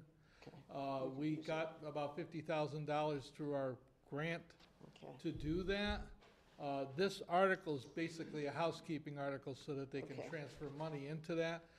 They're supposed to be meeting with me in May so that we can expand more on this. You're looking at equipment here, those hand-me-downs from Easthampton, just to know. The forum you two were at with the 61, the broadcast was deplorable to the point of useless. Really? Oh, yes. The same time broadcast. Yes, the same time broadcast was worthless. Terrible. We're all aware of this. I've been having these discussions, not to make it look like it's not happening, but they need to retool and stuff. I was personally trying to focus on getting the North School and up and running for town meetings and that, because that's where the largest population watches that. It's getting there, but boy, it's taking a lot longer. It took me less time to work on the contract negotiations than it did to do this. All right, I just wanted to bring it up. Okay, so if you see me up on a telephone pole with a wire and a helmet, you'll know. Hey, Charlie, do you mind if I just make a comment back a minute? Yeah. I've just been sitting here thinking about this. So Article 12, the water department employees will not get, Article 13. no, I'm talking about 12. Oh, okay. When the water department employees work for the transfer station, they will get the town rate and not the water department rate. I just think that's problematic. No, the transfer station is a separate enterprise account that's paying the rate that we pay them in the highway department. It's the water department on Article 13. Right, I'm just saying that when they go to work for the transfer station, I just think that's problematic. They'll have two rates, one for when they're working for the water department if this goes through, and one that would be less if they're working at the transfer I station. think it's the other way Or around. the highway department. Yeah, isn't the other way around? Doesn't the transfer station personnel, highway department work those two places first and secondary on water? Yeah. Okay, so they would get an increase when they went from their regular, Okay. yeah. I still think it's problematic. I Yeah, think I that's agree. a accounting issue too, and it's, it needs to be managed if it goes through. Okay, point taken. Thanks. Now are we at Article 17? Transfer from the ambulance and fire-related wages for FY 2019 budget to see if the town will vote to transfer $100,000 total, $50,000 to fire department wages and $50,000 to EMT wages account line to fund the second and third shifts of the fire and ambulance department. Said sum to be transferred from the operating stabilization fund contingent on the Proposition 2.5 override not passing, parentheses, failing, or take any action thereof. Now, last week when we discussed this, I expressed to the board that I thought we were going on very thin ice to move this article forward, and the board did not listen to what I was suggesting, and so the article is here with that. We smirk. voted unanimously. I know, and I did that because I believe the government should try to at least be as solid as possible. Mhm. But now, looking at this, I really believe that this is a mistake. Yeah, I don't think it's a mistake, I think it's just premature. This is an emergency situation, and I think we should let the people make the decision on the 15th, that if they do not vote an override, we have to commit ourselves to come back and address the situation on an emergency basis. I think that's very important. I agree with Jim. I disagree, because I don't think we're coming back on an emergency situation. We're gonna lose our certification, and, We have to. well, we can bring it back, but I don't think it has much of a chance of passing, but I'm one person, so I So think why if do we you think don't. it has a chance, why do you think it has a chance passing now and not later? Well, because when you go to a town meeting, everybody's coming to this town meeting. It's gonna be a good, well-attended town meeting. If you Right. try to do something special a week or two later, yeah, you're not gonna get the people that are gonna come back and vote. I disagree with you, and I can use. That's fine. I can use Barbara Flam's whole situation with her land as an example. Not really, because it's a whole different example, but I mean, you can disagree with me, that's fine. I don't have an issue with that. You know, it's just opinions. And the town meeting will tell. Can we talk yet? No, I'm gonna let Matt talk because I sat him down. Yeah. Yeah. So it's a matter of Mind if opinion. I open this up? Yeah, I mean, some people are gonna say it's gonna, dilute the vote on the Proposition 2.5. Some people are gonna say they're not gonna vote for Proposition 2.5 because they don't wanna have everything else in there. We got two different opinions here. People that talk to me, depending on what day it is, and there's a lot of correspondence going around, emails and all that, somebody said, all the people she's talking to think it's the same old, and it happens every year. They're gonna vote against it. And it's My- not the my- same old, same old. Well, I don't disagree with you, but if that's a perception, people are gonna vote the way they wanna vote. I just think we're gonna lose the fire department, second and third shift, and there's too many people out there. If one person dies, I don't wanna say I was right, I'm just, I've used the ambulance, my family, several times, and if you didn't have the right people that come to your door, we've heard that at past town meetings, and last town meeting, they were very strong on, we want the second and third shift, we want the paramedic level. Can I just ask a quick question? Yeah. Charlie, if the override does not pass, short of having another special town meeting to appropriate the money out of stabilization to continue the ambulance, what other options does this board have? Not really any, because you've got the budget already in there. You've got either it passes, or you got the non-override budget, and the non-override budget guts the ambulance. So that's why this is a safety net, if you want to call it that, and some people love it, some people don't. I'm not saying that I disagree with it. I believe strongly ambulance. My family's used it also. I also support police. We've had break-ins in towns. I support the Board of Health. I support the emergency management. I believe very strongly in having emergency services in town. It's procedural for me. I just feel like we agreed that it was going to be all or none. I supported it. I've had a week to think about it. I fully support going back and asking for it. At that point, it will be more of an emergency. Yeah. I don't think we all agreed all or none. but, Okay. I mean, I've always Not been a non-menu, menu. I meant. Well, I always like the menu, because Okay. I think people get vote. I mean, people are out there trying to get one side or the other, and to me, I just want people to get out there and vote, because wherever happens, if you went out there and vote, you have a say in it, and if you don't complain about it. So people need to get out there and vote, whatever way they want to vote. We hope they vote for the override, but people need to get out and vote and not be complacent. Does the board mind if I let some of the public chime in on this? That's fine. Jim, you okay with that? I'm fine. Randy? Yep. All right, Matt, please. So, Matt Rowland, 16 Mountain Road. I echo all of your comments with regard to the importance of having a paramedic service. My family's personally used it. I've dedicated my life to healthcare. That's the field that I work in on a regular basis. I'm in all of the surrounding operating rooms on a daily basis. So I see what the ambulance brings in on a daily basis, and I agree that it's critically important to a community to have that service, and that safety is paramount to every citizen in this town. With that being said, it is procedural for me, but it's also the fact that, I mean, there is no line item in either budget that covers the cost of this. I understand that it was voted in at town meeting, and it was strongly voted in, according to John.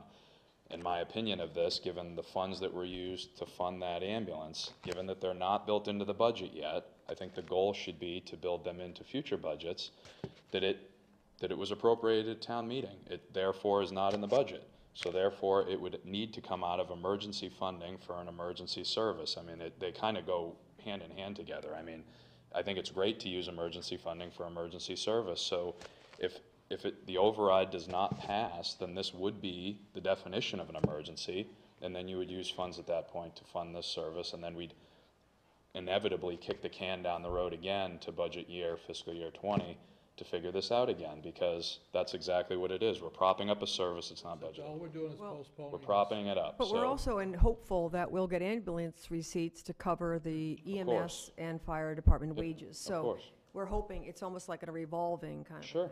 And I totally understand that. But with that being said, it would be an emergency. It shouldn't be propped up right now. It doesn't send the right message to the townspeople, in my opinion. These are the circles that I've been talking in, and I understand the circles that you're talking in. This is a difficult subject. But with that being said, it's not sending the right message. It's saying that we have some money that we haven't spent and that we have the ability to spend, and that's frankly not the case. It's emergency money that should be spent on an emergency, not to prop up a service prior to determining whether or not we want to actually have the service or not. So with the last thing I'm going to say is, if it was voted strongly at a town meeting prior, then it will be voted strongly again at a town meeting after the budget passes in emergency fashion. Yeah, that's an assumption. I mean, the money would come from... All of yours are too. Exactly. The money would come from operating stabilization fund. Just as it says, it's an operating stabilization fund. What we could lose if it doesn't pass, we're going to lose our right to have a... Hold on. We're going to lose our right to have a paramedic service. I don't know if you want to step in front of the next speaker here, but so that's the clue. Do we want to lose that right to have a paramedic service and not be able to get it back? Again, I support what you're saying. You just don't know what you need to stabilize yet, is the point. You don't know what you need to stabilize until after the election. That's all. Just so you two understand, when you have meetings like this. Yes, I understand. I know what you're going to say. You don't do so debating. it's a difference of opinion, and people are going to have to vote which way. We're here to air out both sides and see what people agree or disagree on, because hopefully people watching are going to come to a conclusion of their own. If they're not well informed, hopefully all this talk, they're going to be well informed, and they're going to go out and have a vote. I think we're here to bring the subject up, talk about it as much as we need to. It's an important subject, and let the voters hear it. I mean, there's only, 40 people here? And we have 6,000 residents. So if they don't get this information one way or the other, it doesn't matter. Nobody's going to win. I think you're also going to talk to these people that will look for the littlest excuse to say, I'm going to vote no because of that. Absolutely. But I don't want to give them that option at this point. Yeah. So that's why I think we're better off holding off on this article. And believe me, if it doesn't pass the override on the 15th of May, the next select board meeting, we have to set up and get moving on this right away. I think that would be like our top priority. Jana Kane, 83 Glendale Road. As a former member of the Finance Committee, I do remember an auditor's report some years back, 4 years back, maybe a little bit, that strongly advised that the town not pay for wages out of operating stabilization because it was a short-term fix and it wasn't healthy fiscally.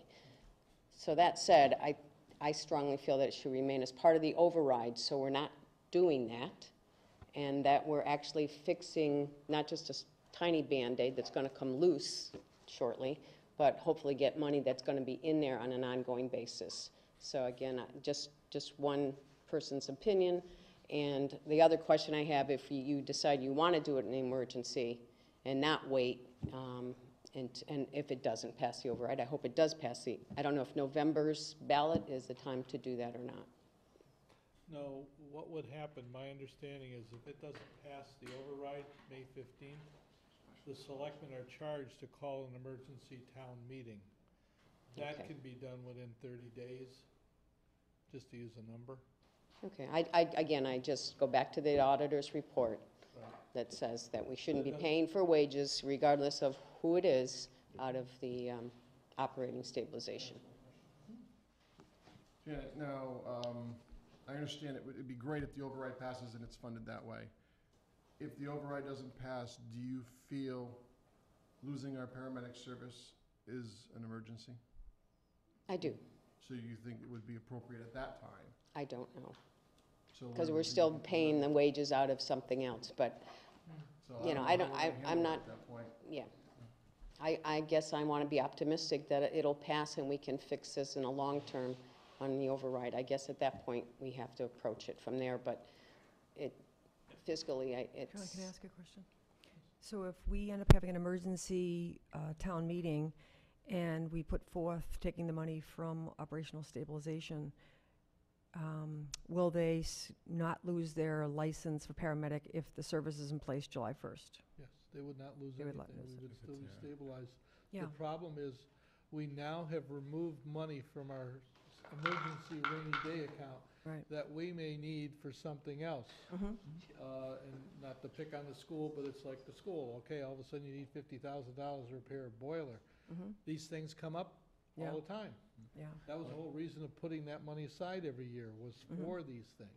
Yeah. If we come back with a new town meeting because it doesn't pass, that stabilization fund there's gonna be a run on that stabilization fund from every single department that didn't get anything on the override. Mm-hmm. It's And gonna, and the select board is gonna be in the front line Yeah.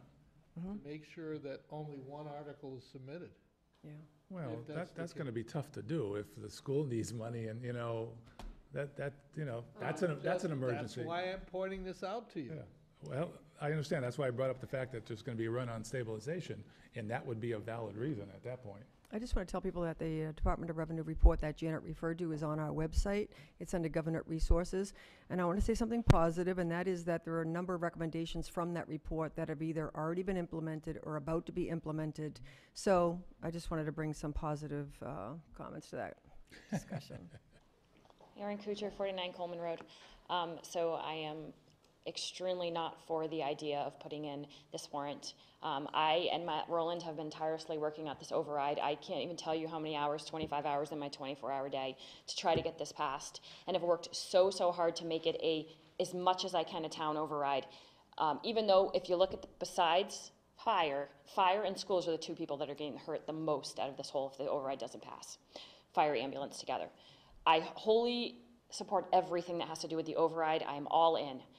I think if you even try this, you are undermining all the efforts that we have put forward to get this override passed so that everybody understands the breadth of what is going to happen if it doesn't pass. Maybe you don't think 6.5 positions at the school is a lot, but it is a lot. And just like the second and third shift fire and ambulance, I don't want to see that happen.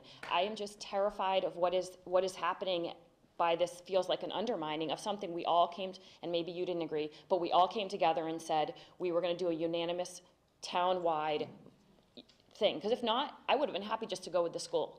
Because you know what? 50% of the people involved are school people. Now, we all love the town, but I'm just saying that we're doing this as a town effort. I want the whole town to be up here, but it's not fair to be putting other people over here on the side to say, what if?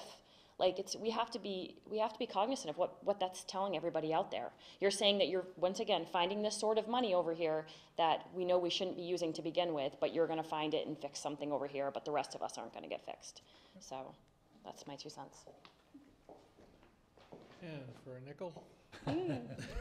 Margaret Larson, 9 David Street. So last week, I stood in front of you and challenged that decision. So I was the first one up. I was the first one to challenge it. And what I want to do tonight is thank you for revisiting it, because I think it takes some character to sit in front of us and say, I've rethought this, or I want to think about it some more. And you've taken the input of us tonight, you've taken input by email, you've taken phone calls, and so I just wanted to say that I appreciate that, because you didn't have to do that. Thanks. Do I hear a motion? I'll make a motion to remove Article 17. Do I hear a second? I'll second that. Any further discussion? I just want to make one statement. Voting to remove this article does not, I hope it doesn't portray the need I believe the ambulance needs, but I think delaying it is the right thing to do, so that's why I am moving in that direction. I second that, too. All in favor of the motion? Aye. Aye. Aye. Opposed? 3-1. This Article 17 is now removed from the town warrant article. Article 18, the New 17.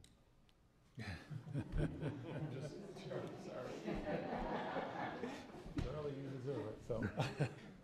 That's why I didn't spend a lot of time on the table. Here for the finale. Lucky it wasn't Article 1, you'd really be messed up. I would really be. Okay, Article 18, to transfer to the assessors financial software. Article 19, install transfer to the town hall server replacement. Article 20, in different print, transfer to the North School boiler replacement. Article 21, 5-year contract for the postage meter at Town Hall. Now we get into revolving funds. Article 22 is to establish a revolving fund, and We've established one. This would amend it, and when you see this for the actual warrant, and I figure out how to get rid of the rest, it'll just have the conservation line item, which wasn't established last year when this was first all right, put so forward. it's just COMCOM? Yep. Okay. Article 22, revolving fund spending limits, increasing the spending limits, conservation, council on aging van, And really, the only two that have changed, you're establishing one for the conservation at $10,000, and the only one that was established that has changed was the zoning board of appeals was previously at $3,000. That goes to $5,000. The rest remain the same. Now, community preservation projects, Article 24, reported to conservation, Community Preservation Committee. These are all standard articles. Article 25, funding for Historical Commission for preserving and cleaning of Civil War and Revolutionary War graves. Article 26, funding for the Park Commission for Labrie Field improvements, Phase 2 to 4. This is a $675,000 transfer from Community Preservation. This park has been under development for 8 years. 8 years. I keep At thinking least. 10, but It could I be. was on the original committee with that. And there was some questions, and my understanding, Virginia, is you brought some experts with you? Yes, I did. Before we go any further, I want to just remind people that it is the community preservation who recommends to the legislative body of the community, which is town meeting. So taking this off would be our purview if we decided to.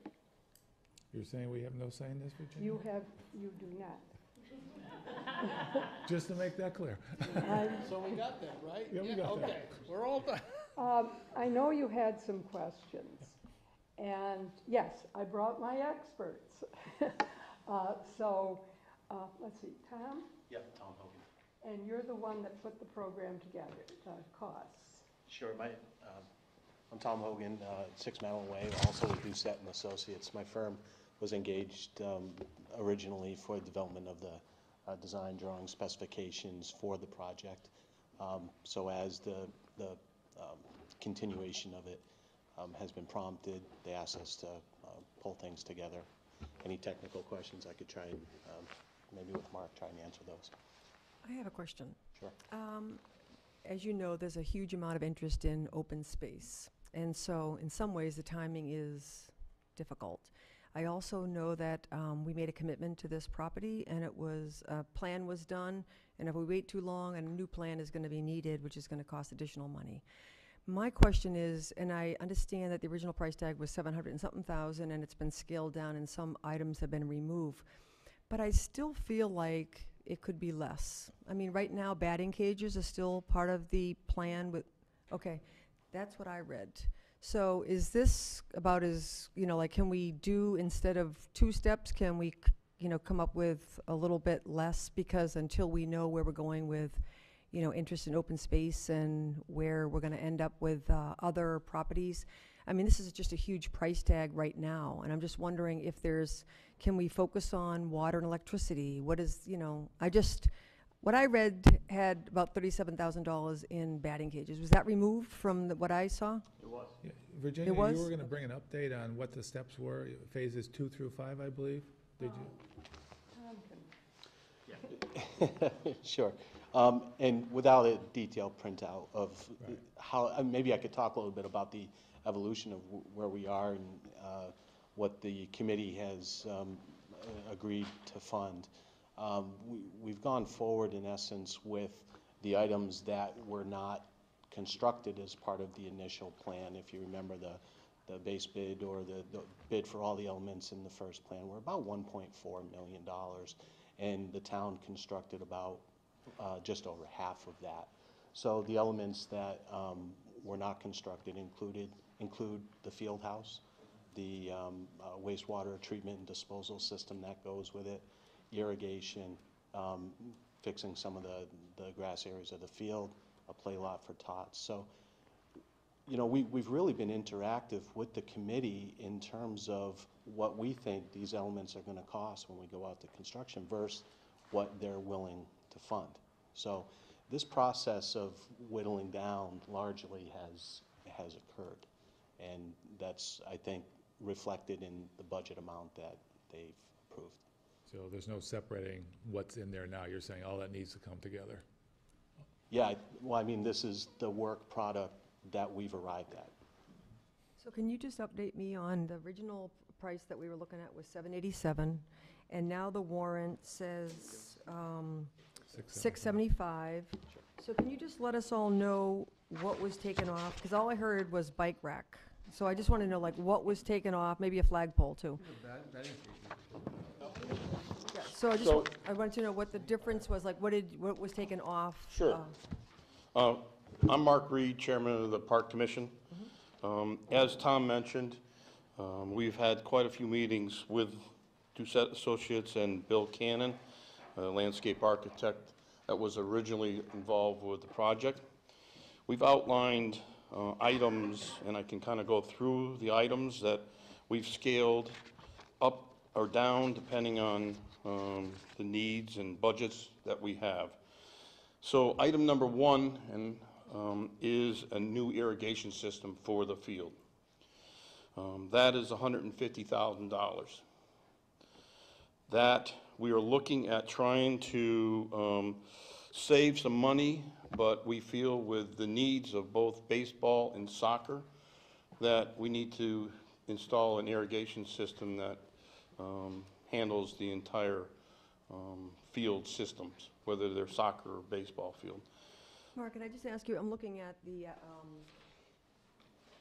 proposal here, And it says new irrigation system, 65,000. Are you adding other items to that? I'm not sure which one you're looking at. Those are items from a 2010 prices. Oh, this was just sent to me. So now that we are in 2018, we have some realistic pricing out. So that, Steve, I think just handed you a new listing of the items. Item number 2 is turf replenishment and repairs, seeding, fertilizer to the existing field. That's $18,000. As Tom mentioned, the field house was never constructed under item number 3, which includes a handicap bathrooms for male, female, storage areas for equipment, and a area for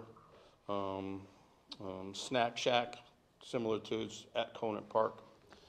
And that new figure is $270,000. Again, Tom mentioned about, right now, we're using sandy cans for people that need to use the bathrooms. For a sewage disposal system, that's $100,000 to install that system. That meets the needs of the park in itself. Field house continued on the second page are some pavers in areas around the field house that would be either blacktop or brick pavers associated with that, and that's $37,500. Mark, that says asphalt paving on there. Is that a Yeah, concrete? asphalt, yep. So we scaled that down from what was a more concrete. We had originally had concrete instead of asphalt. You're saying brick pavers, though. And originally, we were trying to use some brick pavers. That's all So it's scaled even down. scaled down more. It's been scaled down, so now we're just gonna put asphalt around it. It doesn't look the best just to put blacktop around the building, but that's what we're doing to save money. Another line item under 3D is power. We have to run power from Strong Road to the field house, which is going to be constructed at the rear of the existing parking area that is currently out there, and that's $100,000. I'm working with some local contractors to see about getting donations for goods and services. We've been working with a lot of different contractors to see if we can get some in-kind services to lower that amount. Number 4 is the batting cages. That's been stricken completely from the project. That was $27,500. Item 5 is the new play lots. That was a price tag of $86,845. So those 2 items have been stricken for a total of $114,345. Park sign, CPA is already, we've already gotten funds for a park sign for all the parks in Southampton, so that's no cost. A flagpole, we have a Eagle Scout project that is purchasing a flagpole that's going to get installed. It's been ordered. We were hoping to have it up before opening day. It doesn't look like we are. But through the Eagle Scout project that Albert Ahart is doing, he's raised almost $2,000 for a new flagpole on his own and gotten funds and suppliers to donate money to the town, from Flurry Lumber to a lot of other people. We have a drinking fountain, a $5,000 drinking fountain that meets all the requirements of the state, Board of Health and so forth. Those people. Those people, yes. We have item number 9 is wood timber guardrails. That is for denoting the parking areas around the existing parking area. That's $12,000. We have a large problem with people just parking on the grass out there. Seems like people want to go out to watch kids play, but they want to just sit in their car and be as close to the field as possible and sit in the car and watch. So this will keep them back? And it keeps them back. We have that same problem at Conant Park. People drive off the asphalt pavement onto the grass so they can get closer. We have a bike rack that was stricken from the project. That's only $750. Sounded like a military project there for a second. Is that the one with those funny hands? Yeah, right. Kind of brings you to it.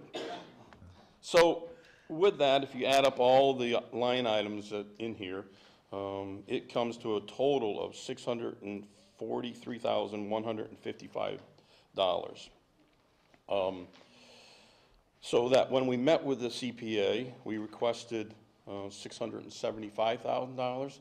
Unfortunately, like any other town projects, we have to pay prevailing wages and go out to competitive bids, so that what you and I personally could build something for is considerably more money than anyone else. So that's kind of the breakdown from the Park Commission side of things. We've had a lot of generous donations through SYAA and CPA for granting the monies to support the project. SYAA and Hampshire United are our primary users. They have been very gracious to the town, and Steve Capshaw is here to talk about some of that, not only at Labrie Field, but at Conant Park, and the work that they have been giving back to the town, which I think needs to be commended to them. We have a system for user fees for people that want to use the fields that aren't subject to the same groups. So that, for instance, last year we had over 30 men's baseball team that used Labrie Field every Sunday morning. So they paid a fee to use that, so that we were able to maintain and use that for maintenance and expenses to maintain Labrie Field, and try to do some of these things to improve it. Like was said, it's been 8 years since it was started. We just feel that it's time to get it done and get it done right. If you notice, there's a lot of kids in Southampton that use that field, and sometimes you can't even park in there because of the events going on and the amount of use that's going on with the field. That's a 100-car parking lot. And that's a 100-car parking lot. And I remember the debate about, gee, do we really need a 100-car parking lot? Right. And some of the problems, and not problems, but it's a good thing, I think, to support the kids in sports, is that when you have, for instance, soccer playing, there's one game coming in and playing, and then after that game's done, the other team comes in. So you got teams that are coming in and out and moving back and forth and practicing. Kids want to get there early and warm up and practice. So that's why a lot of times that parking area is full. Mark, can I ask you a question about the use of the field? And Virginia, I'm very well aware that we don't really impact this, that it's the community preservation, but I just like to keep this on people's radar. I don't know how much you are involved in the scheduling of the field, or if it's SYA does their own scheduling, or Hampshire United, but I was on the SYA board. I coached softball. My daughter was very involved in sports. I was up at the high school a lot. I constantly had to discuss with the board's equity issues. So you have a baseball field there, you have a soccer field there. This is a tremendous amount of money. And so I hope that there's just recognition, because I constantly had to fight that, girls in grades 4 to 6 get to use the same size field as boys, because girls grades 4 to 6 are bigger than boys grades 4 to 6. So I hope people are aware that there's a lot of money, and if this is for primarily boys sports, I think that should be looked at. Right. It's for all genders. Okay. I guess is the political. Well, I just know that baseball certainly is a boys' sport primarily, so I want to make sure that people are just aware that this is a lot of money, and that there are equity issues that govern a lot of other arenas like NC2A and other things like that. And I just think that it's important for people that are involved in this sort of thing to be aware that there are issues that should be on people's radar. I might like to just address a little bit of that. Every time I've been up there for soccer, it isn't equal. And if I were the mother of a boy that wanted to play up there, I'd be raising that question, because the girls' teams. Well, I think that it's They're data. much It's like more it's like the people that go by the school and say the school gets enough money because there's a lot of people in the parking, a lot of cars in the parking lot. It's really about data, and it's about the schedule and really looking at user and that sort of thing. I'm not saying that it's not one way or another. I'm just saying I would just hope that that's on people's radar. That's all. So, Mark, if it gets approved, town meeting, May, you gotta do a regular bid process and all that. Correct. Do So- you think any work will be done this calendar year? Yes. So our goal is, because the project is going to require us to stop using the fields for a particular season, a sport. What we've had discussions with is we're hopeful that it will pass on May 1st, and then we'll go out to bid. Doucette Associates is gearing up to do that. We're moving forward full steam. And that in July, we will start the project. Fall soccer will not be playing here. We've made arrangements with Hampshire United that they will be playing up in Westhampton for the fall. Go through construction to put in the irrigation system and repair the fields through the fall, get it all seeded so that spring of 2019 will be up and running. The field house construction probably won't be done in the spring of 19 possibly, but who knows, maybe it will. But the real goal is to get an irrigation system in,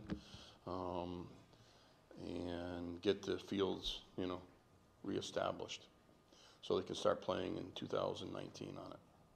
Sounds good. Thank you. Hi, my name's Steve Capshaw. I live at Kevin Drive here in Southampton. And I'm on the SYA board, and I run baseball. So I want to address first what we said about equity. But I didn't design the field, and I was not involved in the beginning of that, but someone put a baseball field there, so baseball players play there. There is no softball field there. But of soccer, which is the majority of the use of that field, a majority of those people are girls. The problem is it's fairly equitable right now, and that nobody plays there because the field stinks. It is somewhat, to have built a grass field without irrigation is just crazy. If you walk out there amongst that field, I don't know if you've been out there, it's just tufts of grass, and in between it, no grass. Soccer, Hampshire, your two in-town teams, which a majority of kids in town play soccer more than anything. Hampshire United will not play at that field anymore. They've returned to Westhampton. They go to other towns around us. They rent space that's more expensive at Williston.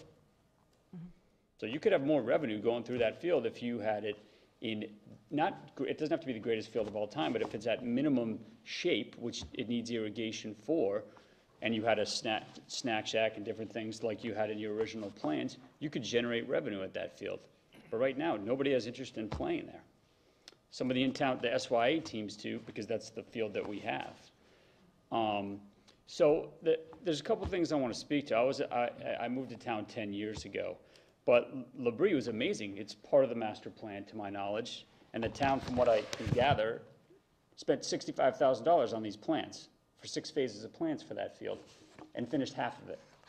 So it doesn't seem like a wise use of taxpayer money to take half of that, throw it in the trash, and never finish it, and then move on to the next project or the next asset, which I would assume at this point is these 3 properties, 2 of which the town doesn't own. So they're certainly not shovel-ready. It's questionable as to whether or not you can even purchase them. It sounds, from what I hear, like the people who own them don't want to sell them to you. This is a shovel-ready project, and to my knowledge, the only one you have this year. So we're going to take $30,000 of plans that we had 8 years ago, throw it in the trash, and then buy these 3 new properties. How are we going to be able to afford to take care of them when we can't take care of the assets that we have? I just got an email from the highway department that he's tapped out, and he's right. I've seen his budget, and he can't take care of the fields as he has in the past, and he needs SY to donate more. When Parks and Rec just started charging us 2 years ago, which they had never done in the past, even though we're, in my opinion, the best partners that the town has. We've put up boatloads of money at Conant Park, at Labrie Field, to upgrade those facilities and maintain them as they are. We donate to Norris School when they call us for money. Their budget's tight. They call SYA when they need a light fixed. We always do it because we get to use the gym. It's a good partnership. If you do this project at Labrie, if the town does this project, SYA and Hampshire United voted to donate $10,000 a year towards upkeep. So in other words, at the highway department, Randall's got to mow the fields at the frequency that he does it, and then we're going to pay for the fertilization plan to maintain it and for the water bill. So if we buy these 3 open lots, who's partnered with the town to be able to pay for those assets and upkeep them? Yeah, I think that the better way to approach this is to, to speak in favor of our obligation to finish this project. I think if it ends up being either or, I think it's not going to be well received. That's my opinion.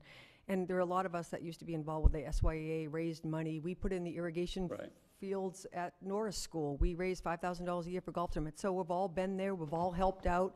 I think that there's been discussion back and forth about whether or not SYA should be a park and rec, and the decision is no, it's great the way it is, otherwise you'd be turning over everything over to the town. You wouldn't be able to isolate it into your own budget. So I think it is also a great partnership, and I think that all I said was that it was just, the timing is unfortunate. That's something that Virginia also said, because there's a tremendous amount of interest in open space.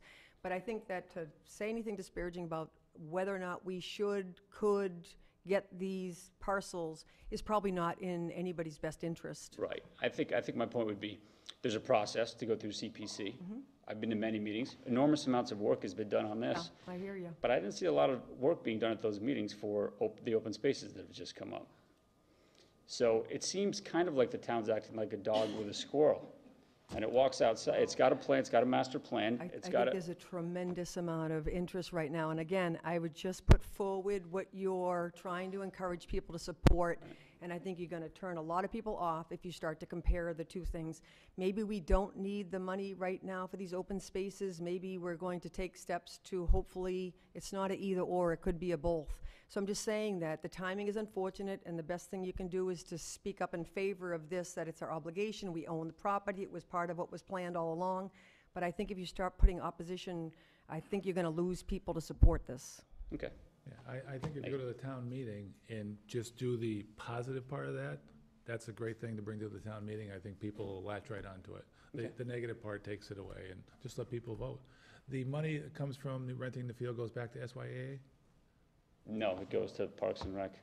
Goes Parks It goes and to Rec? the town. But that helps to maintain the field, though? Correct. Okay. So the monies that we collect and have collected goes into an account for maintenance. Okay. So that we can. That's where it should maintain go. them. I It just should go. wanted to confirm. It's there. Yeah. Yes, it is. Okay, good. So. So hopefully it generates some money to keep it going year after year. Correct. Good. Correct. Yeah. So the idea is to be able to improve the fields so that we can get some people, other than Hampshire United and SYAA, to rent the fields. Right. And generate some more funds for the town. And soccer is a huge draw. And we've had requests for soccer fields from Worcester to use our fields. But we can't supply what they need because of the conditions of the fields. Yeah.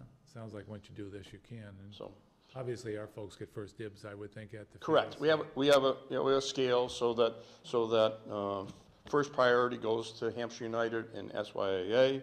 If the fields are not being used, then it would go through another lottery system down the road. So. Sounds like a nice plan. I think it's important to note that when my kids were growing up, we were using a private landowner's fields on Palmer Meadow. And so there's clearly the need for this, and I think it's also important to mention that you've scaled back because of the sensitivity around the price tag. Right. I mean, at one point early on, we were almost up to $900,000 with the project in itself, trying to look at a what-if golden picture for it. So now we're down to $675. But this will complete the field. Correct. Maybe not at this level, but a Correct. very good level. Correct. Okay. And we're hopeful that maybe somebody would step up to the plate, no pun intended, for some play lots. Because I think a playground for kids, not every family has a person playing sports. Right. Some have younger kids, and what do those kids do? They need a place to go instead of running around between the cars in the parking lot. So that, my vision. You have a way with words. Thank you.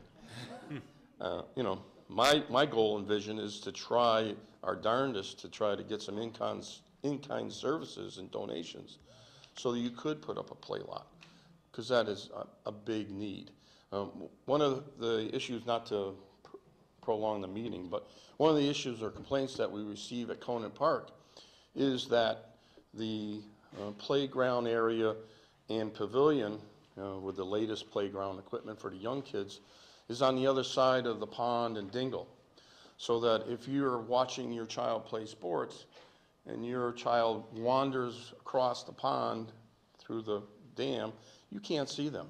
It's a safety issue for parents. And we've had a number of parents, say, that's a concern, because we have younger kids that want to come to the game too, but they kind of wander off and get separated. So. Is that because of the pavilion? It was intentionally put there because of the pavilion? Correct. Right. So, all right, thank you. Thanks. I also think, Virginia, anything you can do to let people know that this money cannot be used for the operating budget. Yeah, I think that there's still a lot of people that are not clear about that. yeah, it can't be used, but I want to assure you, there is like 320,000 that could be used for open space, and there's 308,000 that could be used to purchase land for affordable housing. And plus, there's what, another 55 or 60 coming in July 1? Well, coming in by May 1. May 1? The quarterly has been about 54,000. I have to tell you that I don't know what the state's grant will be, but we'll be in until the last round because we're at 3.5. So when you see like Northampton saying they're only going to get 20%, well, they're not in for 3. Right. They're in for 1.5, I think. So we'll have money coming in. It isn't like, and also, if you got a chance, something came up and you could get one of these pieces of land, we can borrow. Community preservation has the ability to borrow against future. How far out can you go? Do you know? To borrow? Well, some of them have, some places I know have done quite extensive. Yeah. The only catch is, You don't have anybody it. decides that they want to take us out of community preservation, it can't come out until the loan is paid. So, Okay, I'm going to move to the next article. Article 27, acceptance of Woodmar Lane as a public way. My understanding is the highway superintendent has reviewed this, and we're ready to go on that, Ed? That is correct. Yeah, he sent an email to the planning board chair that he had reviewed it and he was good to release it. Article 28, pump station easement, Easthampton, authorization to acquire and seek special legislation. We already voted to buy a section of that and everything else. This is just simply, we gotta be able to bring the water line under some property there. And with that, that is the last article, so I would entertain a motion from the board to accept this town warrant with the exception of Article 17. I'll make that motion. Second. Any discussion? All in favor? Aye. Opposed? Opposed? Yep, just on Okay, principle. 3-1. And now I will open it up to public comments. I already signed Mark, this. thanks for coming. No comment? He's just missing you. After all that, Mark, no comment? Goes for the chapter land. No public comment? No executive session? Oh, yeah. Do I hear a motion to adjourn? Do I hear a second? Second. All in favor? Aye. Meeting's closed. Thank you, everyone. Holders, want to hand me your name tag?